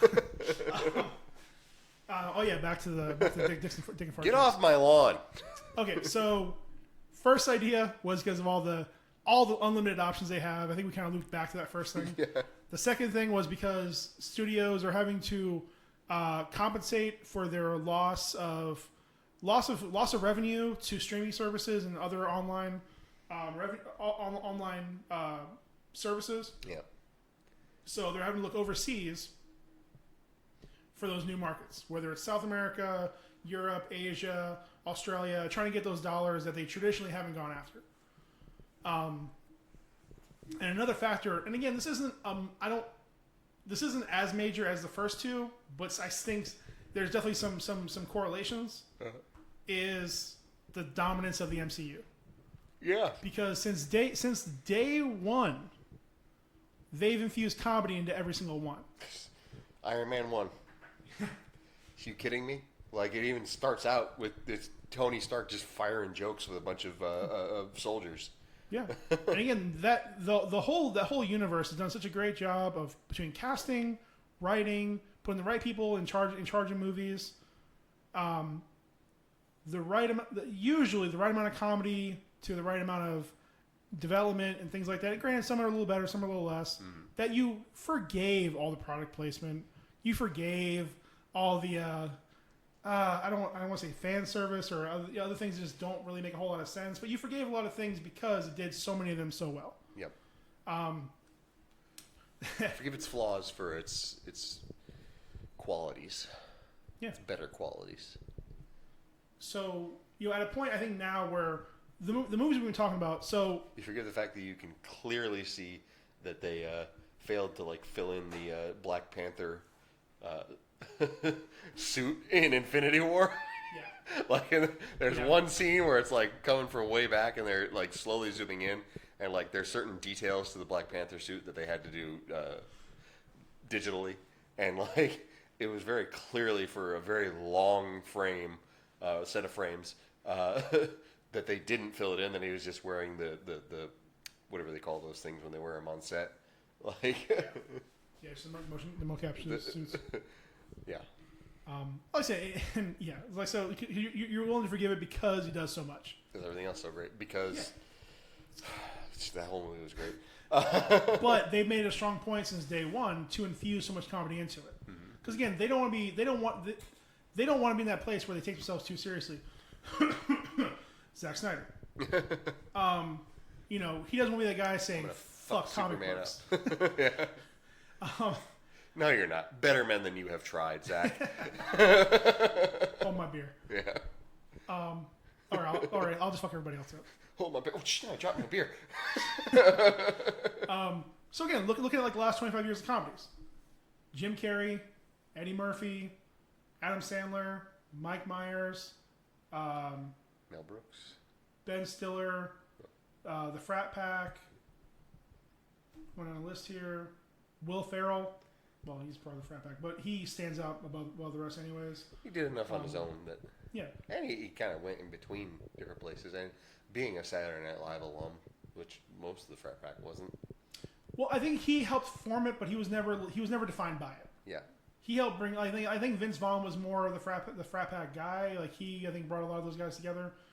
Will Ferrell was just... He gravitated towards funny people. Yeah. But again, a lot of those actors, where are they now? Vince Vaughn does serious movies. He has only done a few movies, but they're a lot more serious. Like the one where he's like a thug or like a gangster, and it got great reviews, but it's not funny. Yeah. His last quasi comedies were like The Interview or The Internship, or like the ones where he's with the other Wilson. Rebel. Yeah. Okay. Jim Carrey is when he's not being accused of murder, he is just painting "fuck yous" to Trump. Yep. Mike Myers has more or less disappeared, with the exception of a cameo in Bohemian Rhapsody. I love it, darling. Adam Sandler is getting paid by Netflix to do things. Adam Sandler has kind of resigned himself. That's a strange way of putting it, but basically he just makes movies to give himself vacations. Although I will say, actually, the last one he made wasn't terrible. Which one's that? He has a mustache. He's married to Jennifer Aniston. He's accused of murder. It takes place, I think, in Europe. I don't know what it's called. Again, it doesn't matter. But it actually wasn't bad. Murder mystery? Sure, that's probably Jennifer Aniston. It sounds generic enough as you. He's got a mustache. Yeah, 2019. Yep. It's again. I think it's his fourth Netflix thing or fifth Netflix thing. I just read the synopsis. A New York cop and his wife go on a European vacation. Yeah. Yep. Yeah. Here's the thing. when he tries, he can be pretty good. Like I remember he got great reviews for what was it, Punch Drunk Love? Yeah. Spanglish. That one actually got some decent reviews. Not great. It's still Adam Sandler-y, but decent reviews. And when he tries, he can actually turn in a pretty good effort. But he is just fine making an average movie and getting paid for it. That's what he does now, so that's fine. Yep. It's his thing. I mean, the last time he tried really hard was what Don't Mess with the Zohan. He actually like got in shape and like did stuff, and, but again, it was a weird movie. But it had Emmanuel Creaky, so that was good enough for me. Yeah. But again, a lot of the guys that have kind of dominated comedy for the last for like a decade, for almost 2 decades, really aren't around anymore. So who are the ones that are around now? Kevin Hart and the MCU. I mean, Judd Apatow does a few things every once in a while, but again, that kind of goes back to where studios don't want to spend the money on comedies, so he gets there. So they're few and far between. Paul Feig does his thing, does little things here and there, but again, there's not willing to throw a bunch of money at a comedy. Melissa McCarthy is probably the biggest female comedian right now. Comedian actress, and she doesn't do stand up anymore. I mean, it's all shifting out of the cinemas to stand up, either live stand up or streaming or podcasts. Podcasts are exploding, and again, I know podcasts are modern day garage bands, but look around.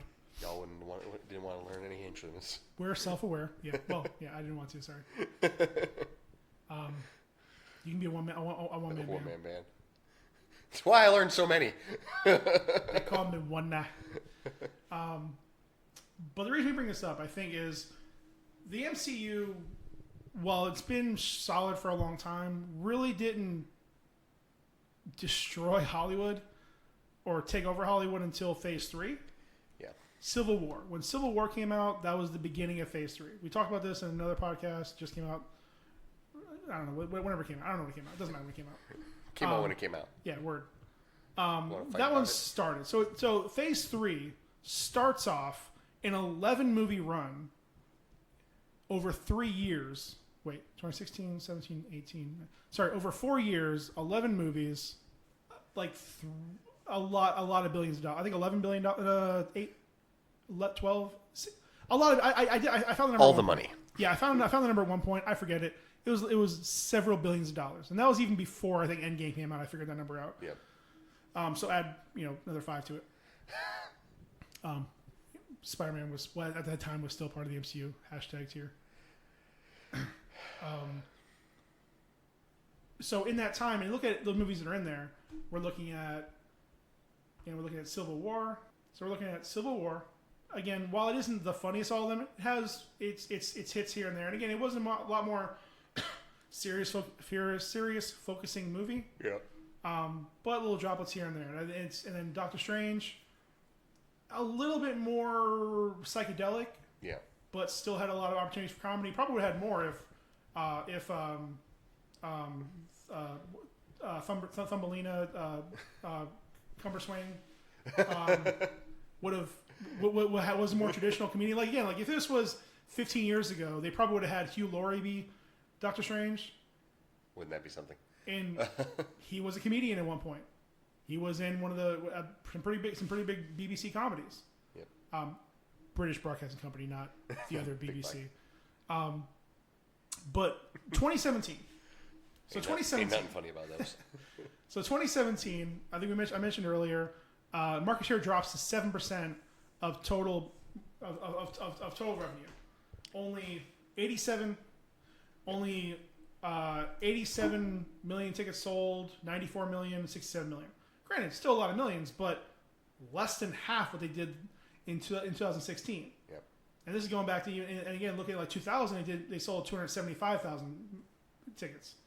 So this year so far, and again, we're 3/4 the way through the year. Yeah. Almost 3/4. and they sold 67 million with the highest grossing movie of all time, with already 5. I think we've had $6 billion movies this year. Maybe more actually. Hold up, Lion King, Far From Home, Toy Story 4. Yep. Captain Marvel, and Endgame. $5 billion over $1 billion movies, and we've still only done 67 million tickets so far. That's insane. Yeah. And by the way, obviously, yeah, Disney runs everything. How many of those are Disney movies? All of them. Every single one. Except for Sony, Spider-Man. That's about it. It was Marvel. Let's just be honest about it. Yeah. Sony got the money, but it was a Marvel movie. And the other beauty of that is that the king of those, Endgame, did $2 billion. Almost 3. Almost 3. Yep. 2.8. I think it ended up with. Yep. Yeah, 2.8. And again, even as much of a bleh as Captain Marvel was, it did over $1 billion. Yep. Yay, feminism. It was very pandering. It was very pandering. I don't mean that against women. Just it was such a blah movie. There are better candidates. They deserve better. Like no, Captain Marvel herself is fine because again, like if they would have done if they would have done either way, I think they got stuck in the middle where they didn't want to do the victim she was for most of her early career, but they didn't want to do the super badass she was as she is now. Yeah. They just did this kind of man in the middle where she just like smirks, gives a quip, and then walks away. Yeah. It's just this like, oh, she almost had personality. Because Captain Marvel is fucking badass. Like, yeah, as was seen in Endgame. I don't know. I mean, even like as a person, like she's like I've read some of the books. Like she's legitimately she can carry a series. Yeah. But they just didn't do anything with her. Like, fucking Veers. So fucking stupid. So, I think they were a little too scared to actually lead with their feminist-led movie, or their female-led movie. Yeah. Like, Wonder Woman did a great job of it. Like, she was the fucking star of that movie.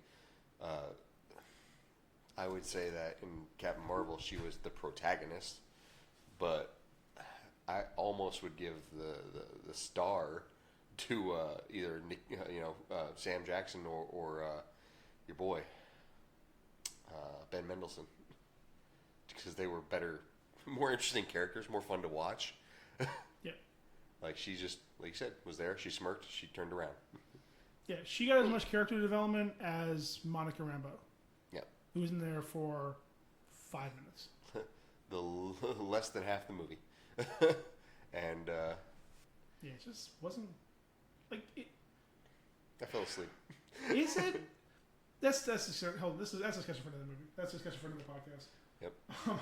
What I was getting to. So while Marvel's playing its role in all this, in 2017, market share drops to 7%, 7.13 in 2017. 2018 was 7.24. So far this year is 7.76. Yep. And again, this year the highest grossing comedy is The Upside. I didn't think that was a comedy, but it's a comedy apparently. That's the movie with Bryan Cranston and Kevin Hart. Cranston's crippled. He's going to take care of him. I mean, that didn't seem like it. It was one of those like it's supposed to be like it's like a drama. It's a dramedy. So he's supposed to be like they both help each other to become better people, and other generic white people things. But again, like last year was a great example. 2018, only 7.24%, and the highest grossing movie was Night School at 77 million. 30 million. Oh, shit! Holy shit! Sorry, Right. I just realized that back-to-back years was Kevin Hart. Bryan Cranston has had such an interesting career. Yes. And we all thought he peaked in Power Rangers. Yeah.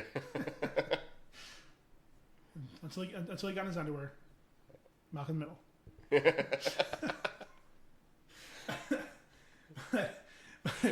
Look at some other numbers. You just reminded me of the fucking the fan theory about the dad from Malcolm in the Middle being Walter White. Like, it's legit. It's legitimate. That's legitimate.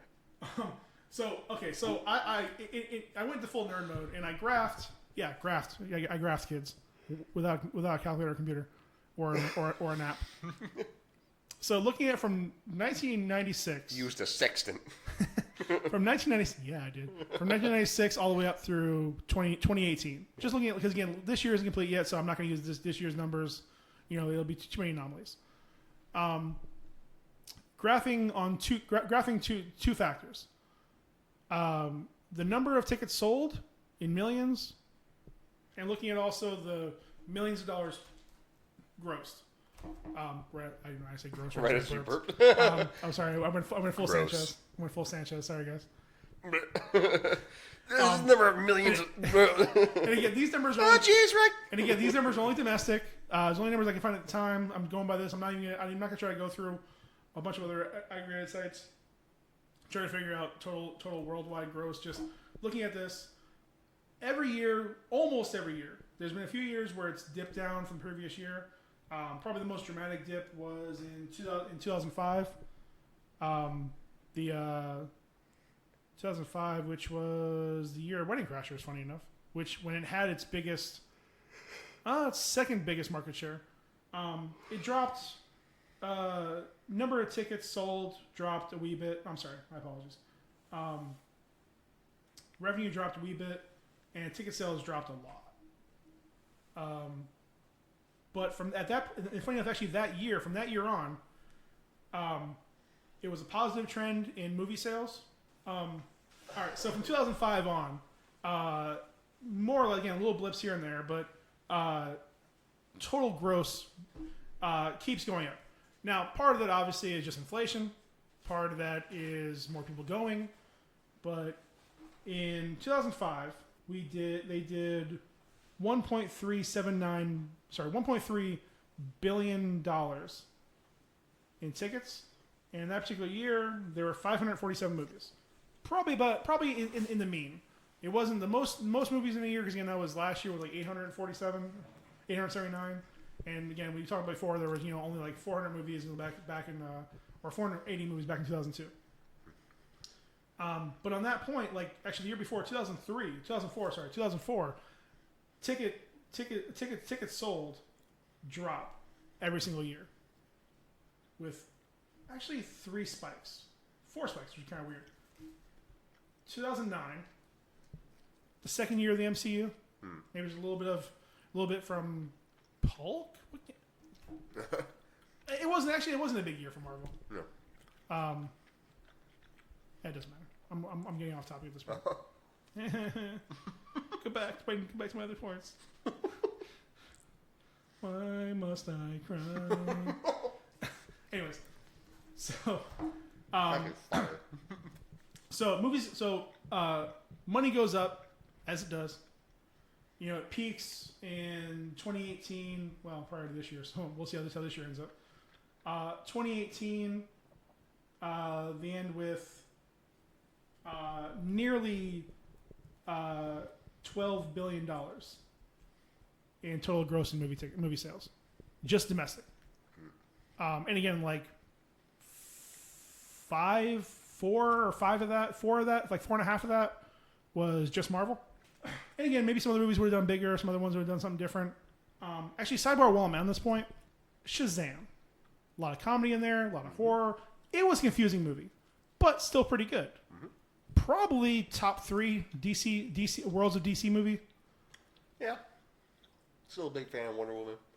Aquaman was very good. I mean, it even critically it reviewed very well. I think it had like an 87 a tomato score.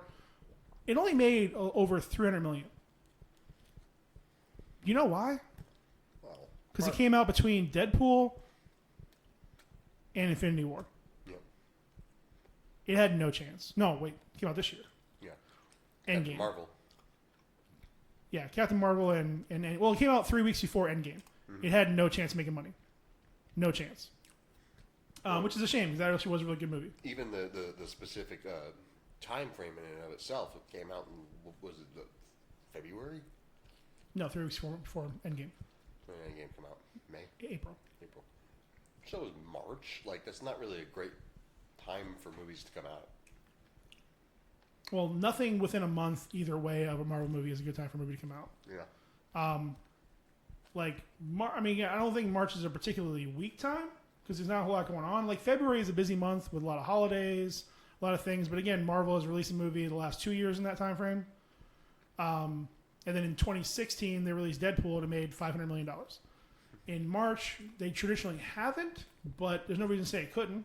I mean, April, I don't necessarily think April is a better month than March to put a movie out. But they put, between April and May, that's when they've released nearly all of their Avengers movies, a lot of their big tentpole movies.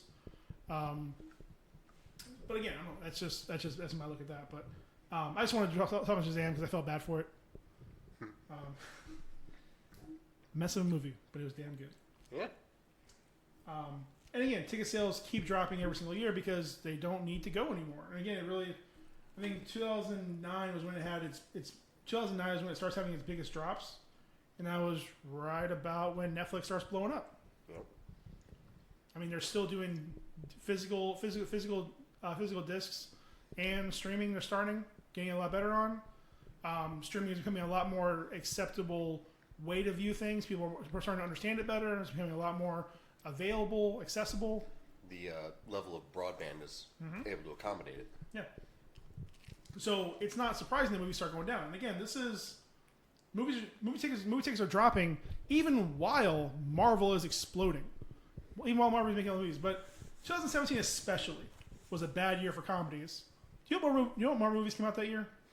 All the good ones. Guardians of the Galaxy Volume 2. One of the most emotional and hilarious movies in the whole MCU. Still crying. Spider-Man Homecoming. Love it or hate it. Underdogs on top. Thor Ragnarok. Pound for pound, the funniest movie in the MCU. Pound for pound, funniest movie that year. Yeah. No disrespect to Girls Trip, but Taika Waititi knows what he's doing. that man. Yep. I would follow New Doug to the end of the world. It's just so damn. But again, and they've.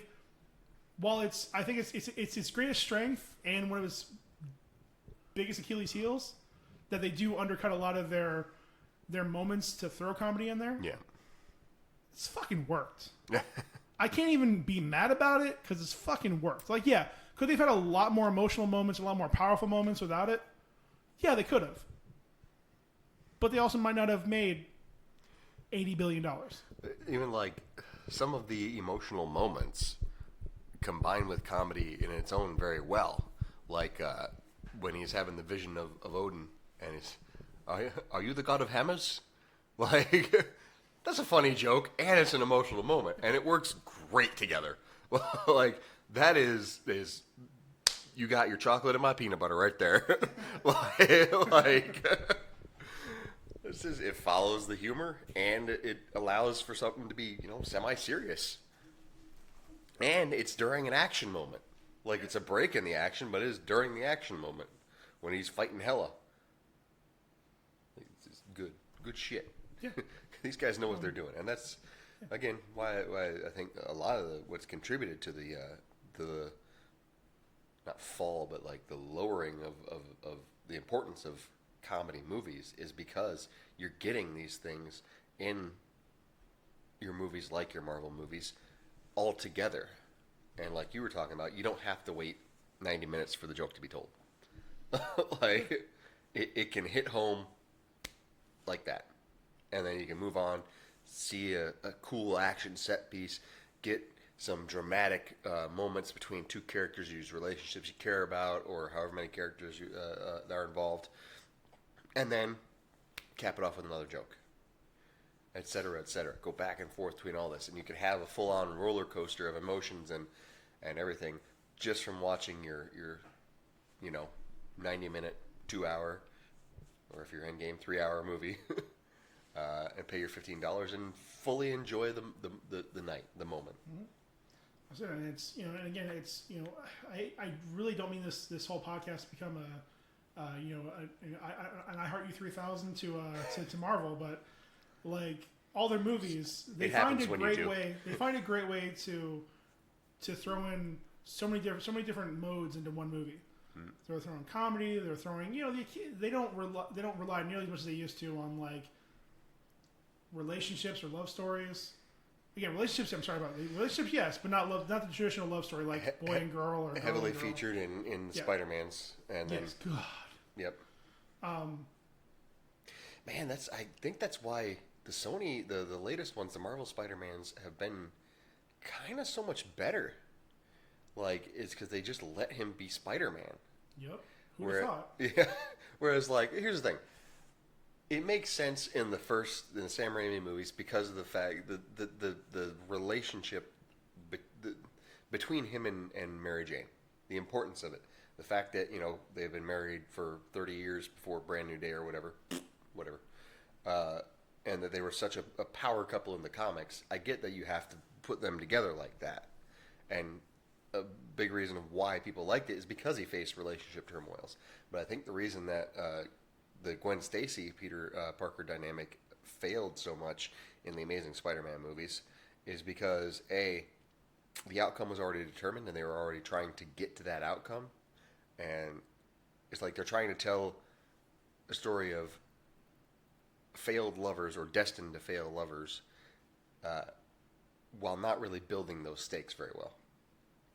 Like when it happened in the books, they had a relationship going already, Gwen Stacy and Spider-Man, for I don't even know how long.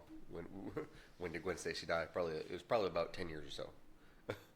Because the first few years of Spider-Man, it was kind of just whoever, It was Liz Allen, Betty Brant, and kind of this and that. Yeah, a little flirting. I think Betty Brant was the most serious one. Liz Allen I think was a little bit of a flirt, but she was still more like Flash and the other characters. Yeah. Betty Brant was probably the first like actual girlfriend until her brother died, yep. And then she blamed Spider-Man or blamed Peter or both. And then like teasing, I think every once in a while Mary Jane, but yeah, it was Gwen was the first, was the next big one, the main one. Yep. And then it was all right after that. Yep. After that, it was all Mary Jane. That's it. And in the Spider-Man movie, I accept. Tiger won the jackpot. I accept the first one. I get it. And again, +2 at the time too. You want a traditional hero action movie. Guy does stuff. Guy finds girl. Guy and girl fall in love. He saves the day. Great. Yeah. One kidnapping, no problem. However, you do the same thing in 3 straight movies. Traditional hetero male white dream. That's right. Hetero white male dream. USA. Yeah. So you do the same thing in all 3 movies. You can't have her keep getting kidnapped. You can't have them get together, break up, get together, break up. It's just tedious. It just was unnecessary. And again, I know the second one, I quasi accepted it because I knew that was part of him getting towards the, Spider-Man No More plot that he was going for. Mm. I get it. But the third one, unnecessary. Yeah. In the Amazing Spider-Man movies, they didn't want to follow that same track. Yep. So they were together, dying wish, don't be with her anymore. Okay, I won't. Then he stalks her for an entire movie. He, immediately went back to trying to get with her. Yeah. Yeah. Then stalks her for a while, and then okay, we're back together. Oh, you're dead. It was forced conflict. It didn't happen organically at all. And that's kind of why, again, I think that the new ones are succeeding so well is the relationships are kind of a backdrop. Yeah. Well, since Sony took over Columbia Pictures, they have not been good at making movies. Yeah. Their biggest movie before Far From Home was Hancock. And that was a mess of that was an unfinished movie. Yep. Great ideas, unfinished movie. I forget. Was it a deleted scene, or did they leave it in where Hancock ejaculates through the roof of his trailer? Cutscene. Yeah, it's a cutscene where he's banging some hooker or something. Gee, wonder why they cut that out of Will Smith movie. And he I'm surprised he even agreed to that much. Yeah, he probably had no idea. And as he busts a nut, it shoots straight through the roof of his of his trailer home or whatever. It's funny. It's got a literal juggernaut.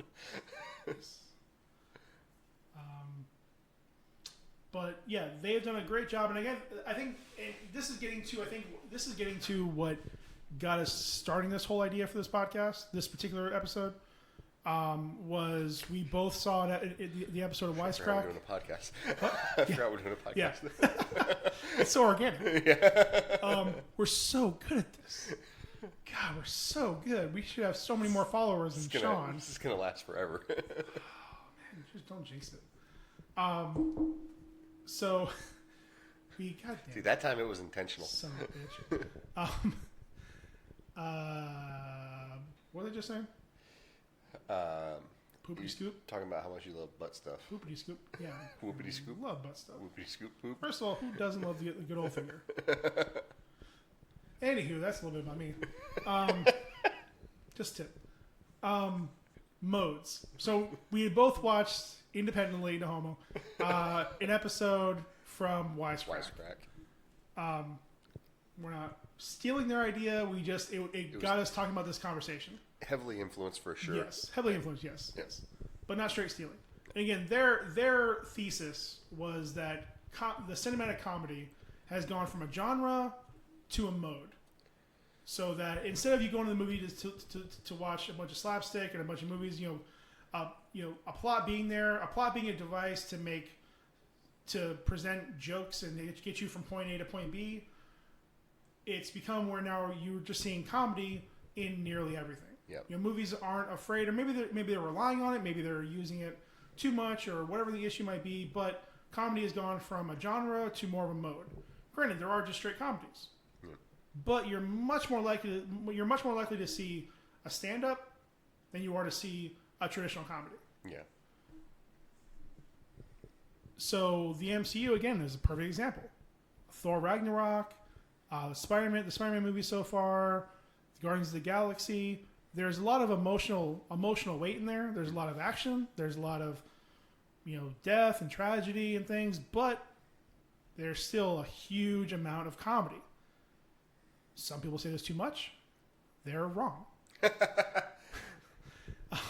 Are there times where they undercut it? And again, we just mentioned this a few minutes ago. Are there times where they undercut it, where they probably should have waited an extra scene? Yes. There are times where I wish they would have just had the control to hold back a moment, but they don't want people sitting there just feeling shitty for the entire time, with the exception of post-Infinity War in the first 10 minutes of the first hour of Endgame. Other than that, they don't want you feeling shitty about yourself. That first, yeah. Starting out with the Hawkeye thing. Goddamn, I straight up, I had no idea that it was getting to that point. It just didn't sink into me. I thought it was a flashback the entire time. I didn't realize it was. Dude, I literally heard dumb. When I saw it in the theaters, I literally heard probably a dozen people. Oh my god! Just under their breath, it was I was like, holy shit! This is the first 5 minutes of this movie, and you have just stunned every person in the theater. That's good filmmaking. I don't care what you say. Even, for the detractors who say, oh, you had to watch all 20 movies to get the thing. No, you don't, first off. And secondly, even if you saw that scene not knowing what was coming, that would still be it would be a mystery to you. But that'd be kind of a gut punch. And then when they kind of introduce what happened later on in the movie, and you kind of realize it, and it would still be a gut punch. I don't know. Yeah. No, yeah. And again, there are a lot more movies other like that. Obviously, a lot more action movies. Up until just now, I thought you were Build-A-Bear. Oh, good.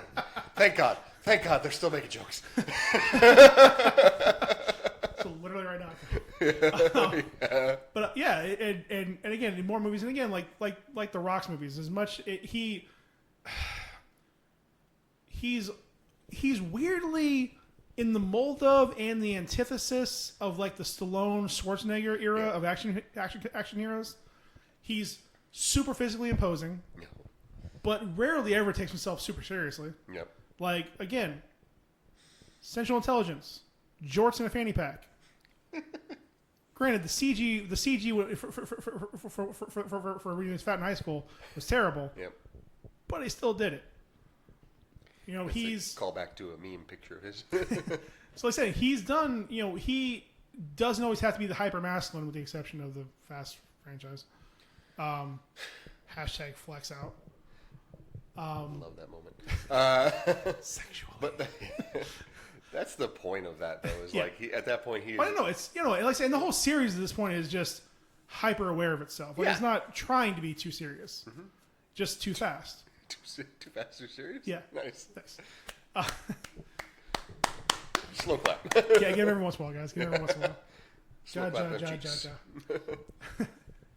It's why God gave you ass cheeks. So you make yourself clap.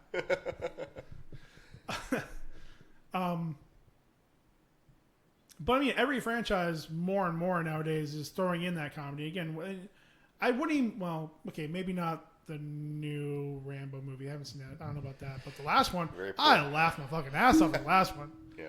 Fucking dude gets sniped and half his head falls off. That shit was hilarious to me. Like straight up just chop. Oh yeah, like half. Like how that shouldn't be a thing. But you shooting pancake bullets. Anyways, but comedy is becoming more of a tool for a movie as opposed to a focus. The theme and the yeah. So like a Taika Waititi can make an action movie because you can do that. You don't have to just keep comic writers on comic movies. Yeah. It's why you can do things that have depth, that have action, that have explosions, that have, interconnected stories, and still, punch a wall because it cost me a ghost. Yeah, Peace off, ghost. Yeah, God, Korg. What a guy. I would have joined his revolution if only he had paper. Pamphlets. You mean? Again, I mean, it's all over. And again, even who's undone by paper. And again, a movie like Green Book. I haven't seen it myself, but the little bit of reviews I've read about it and heard about it, seen a little bit about it. If that was made 10 years ago, it would have been a lot more serious. Even like I think more horror movies. Like I think there's, from my understanding, I think there's a little bit more comedy thrown into. Intentional comedy thrown into like the It franchise than probably would have been originally intended.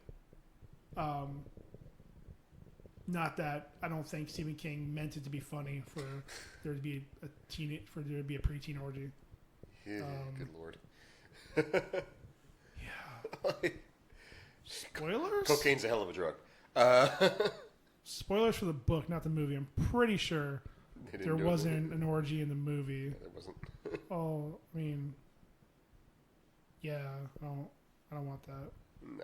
I wouldn't say no to Bill Hader, but I'm just saying, I don't want to. I don't need to see that. I definitely don't need to see the kids doing it. Just no, just no. But hey, maybe in It 3, who knows? No, I won't. Yeah, no, let's not. So yeah, anyways, this whole 2-3 hour podcast was really about us just stealing an idea from Wisecrack. It's 2 hours. So you should follow them. They're a lot better at doing this than we are. They have a budget and engineers, certainly and much more concise. Writers. Yeah. We just basically again spent another 2 or 3 hours saying how great Marvel was. That wasn't the goal initially, but just where we went to. This is our end game. But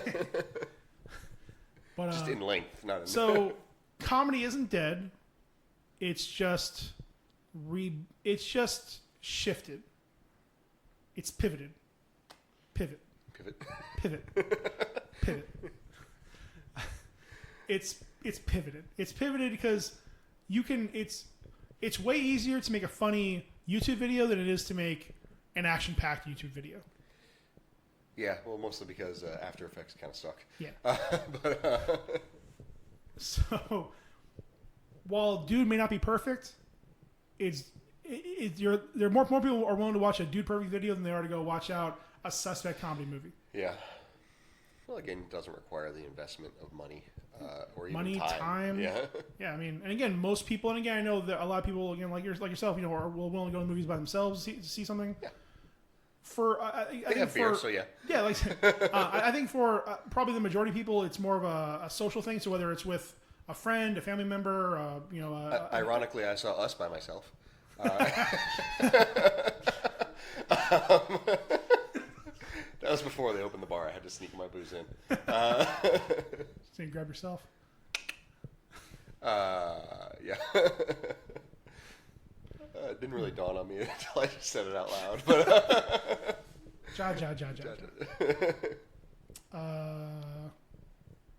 so this was mostly fun. It was Talk about comedies really remember. Lasted longer. Basically, what we're saying is there will never be another Liar, for better or worse. I think so. I think at least if they're gonna be comedy themed, they need to add more elements of other things in, because that's where the expectation of the viewer is these days.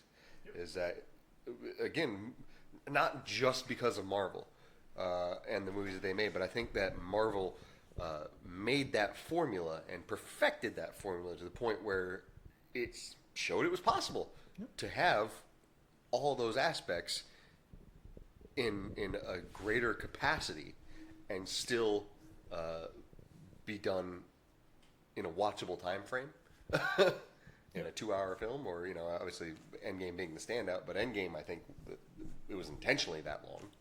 Oh yeah, no, and again, Endgame is a whole different, like that one. It is not a perfect film, but that is a movie that should be studied. It's a perfect experience. It is, because, and again, it's, you can watch that one. Okay, I think ideally you would Infinity War and Endgame can be standalone. Like, you don't have to know the other 20 movies to know what happens there. Mm-hmm. It gives you a hell of a lot more context and depth, and when so like, again, yeah, if you're a person born 10 years ago and you go see this guy pick up this hammer, that's cool. But if you've seen the other movies, it's so much more impactful. If you've been reading comics for 20, 30 years, it's so much more impactful. Yep. If you have, obviously, having more context almost always is better, with the exception of the teen orgy. I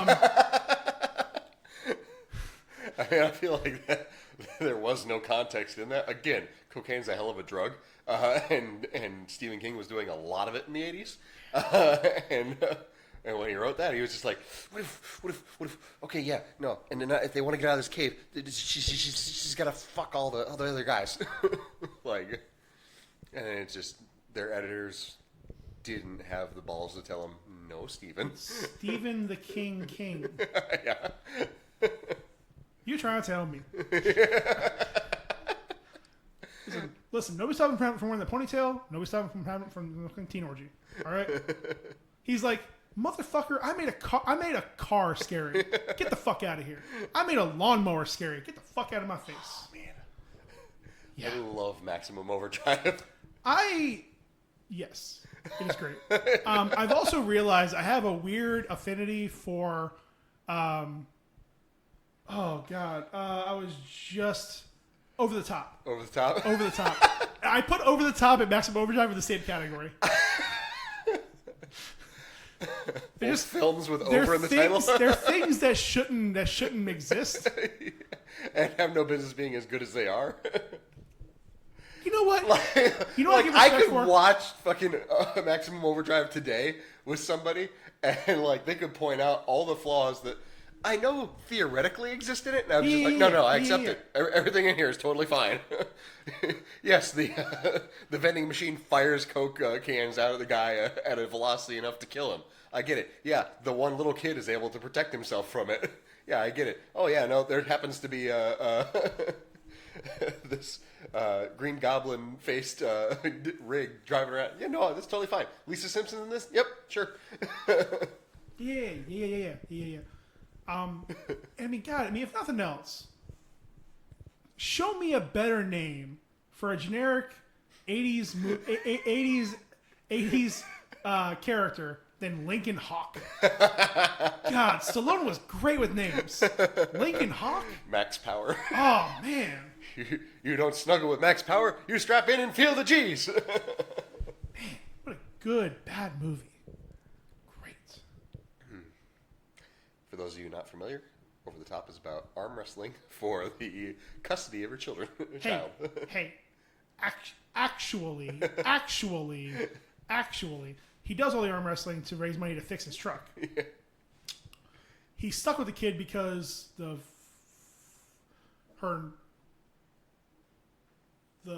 baby mama's husband wants to get him out of the house. You know what? It's generic 80s reasons. Yeah. He doesn't want the kid there. The kid doesn't want to be there, but he's stuck with him. It's like Real Steel. Only there's not any money to be made there. He's kind of stuck with it. He's just like, it's some chick that he knocked up and now he has a kid. Yeah. And plot. So yeah, goes around doing a bunch of wrestling tournaments and driving trucks. So, and he's wearing a tank top the entire time. What else do you need? America.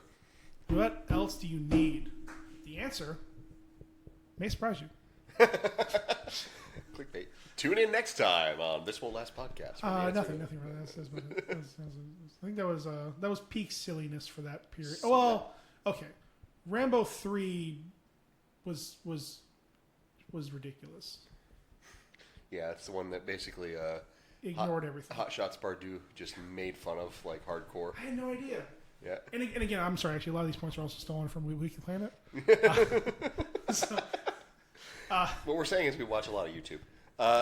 And listen to the podcast. Okay. Listen to their podcast. The Best Mates podcast. Anyways. I have enough time listening to our podcast. You listen to this? I have to. Especially when I edit it. Do it live. Maybe one day we'll do this live as well. That's awful.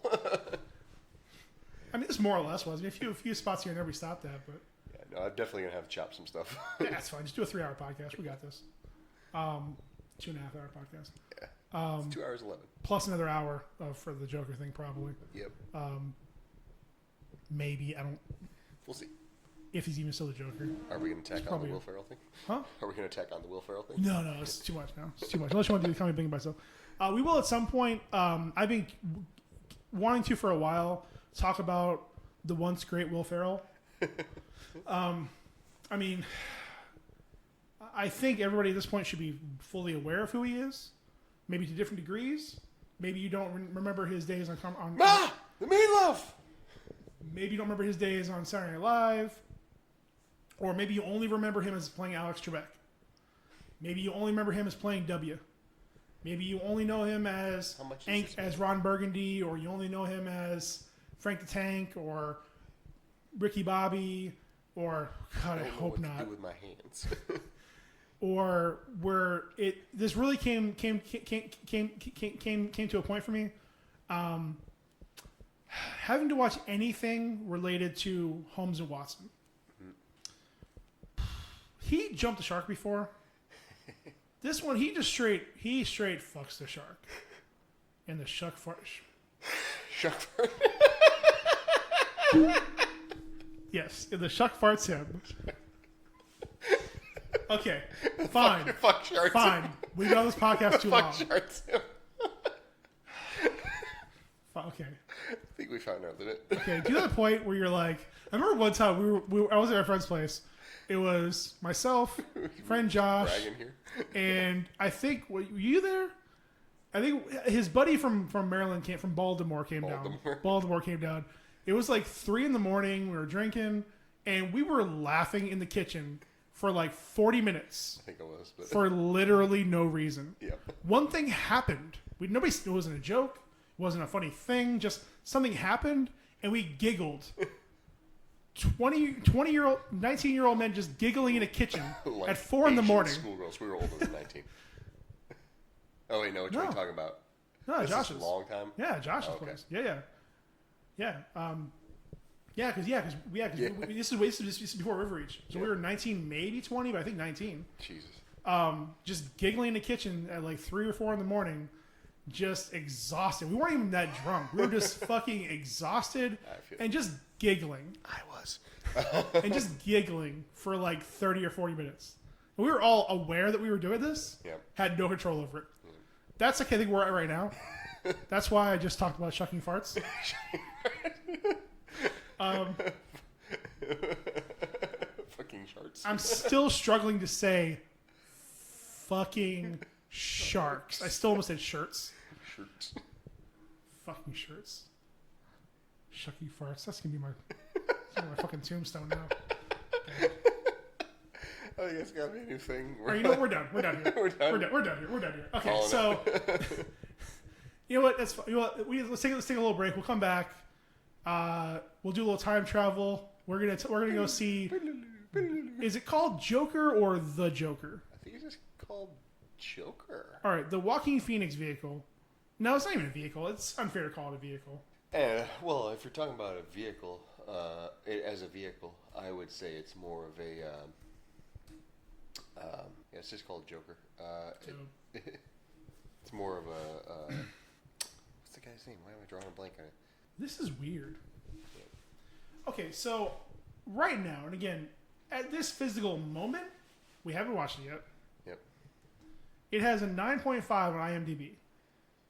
Rotten Tomatoes has a 75. Metacritic has a 70. These are pretty big gaps. Yep. And I know it's early. IMDb is like a specific set of critics, isn't it? Yeah. Whereas Rotten Tomatoes is kind of an aggregate. Yeah. And I don't know about Metacritic. Metacritic, I guess, is the same thing, kind of a. But even beyond all that, like, it already has awards talk from the one film festival that aired it. The fuck? What? Bradley Cooper's a producer? Dead ass. Todd Phillips, Bradley Cooper, Emma Tillinger. Producer. It's a different Bradley Cooper? It's the same one. Rocket is producing Joker? This is weird. B-A-N-A-S. Oh, sorry, I spelled bananas. Sorry, I think I misspelled it.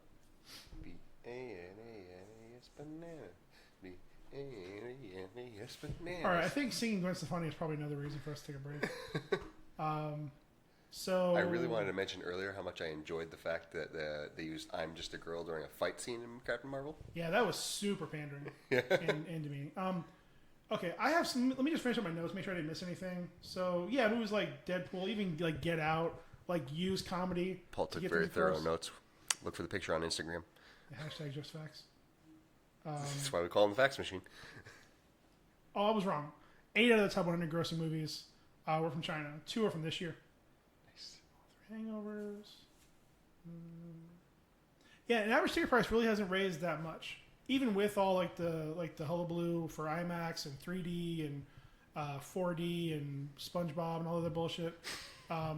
It still like only goes up like anywhere. I think like about 15 years ago it went up like 30 cents, but most years it only goes up like between 10 and 20 cents each year. Which I mean, honestly, for some reason somehow it still says the average movie ticket is like $9.89 this year. What? Well, including like must be including like discounts Iowa? and. Is Iowa like $7? I don't get it. Because like New York, the basic ticket is $20. Here, a basic ticket is like $13, $14. I mean, for that, I mean, what I guess in early shows are like 10 still.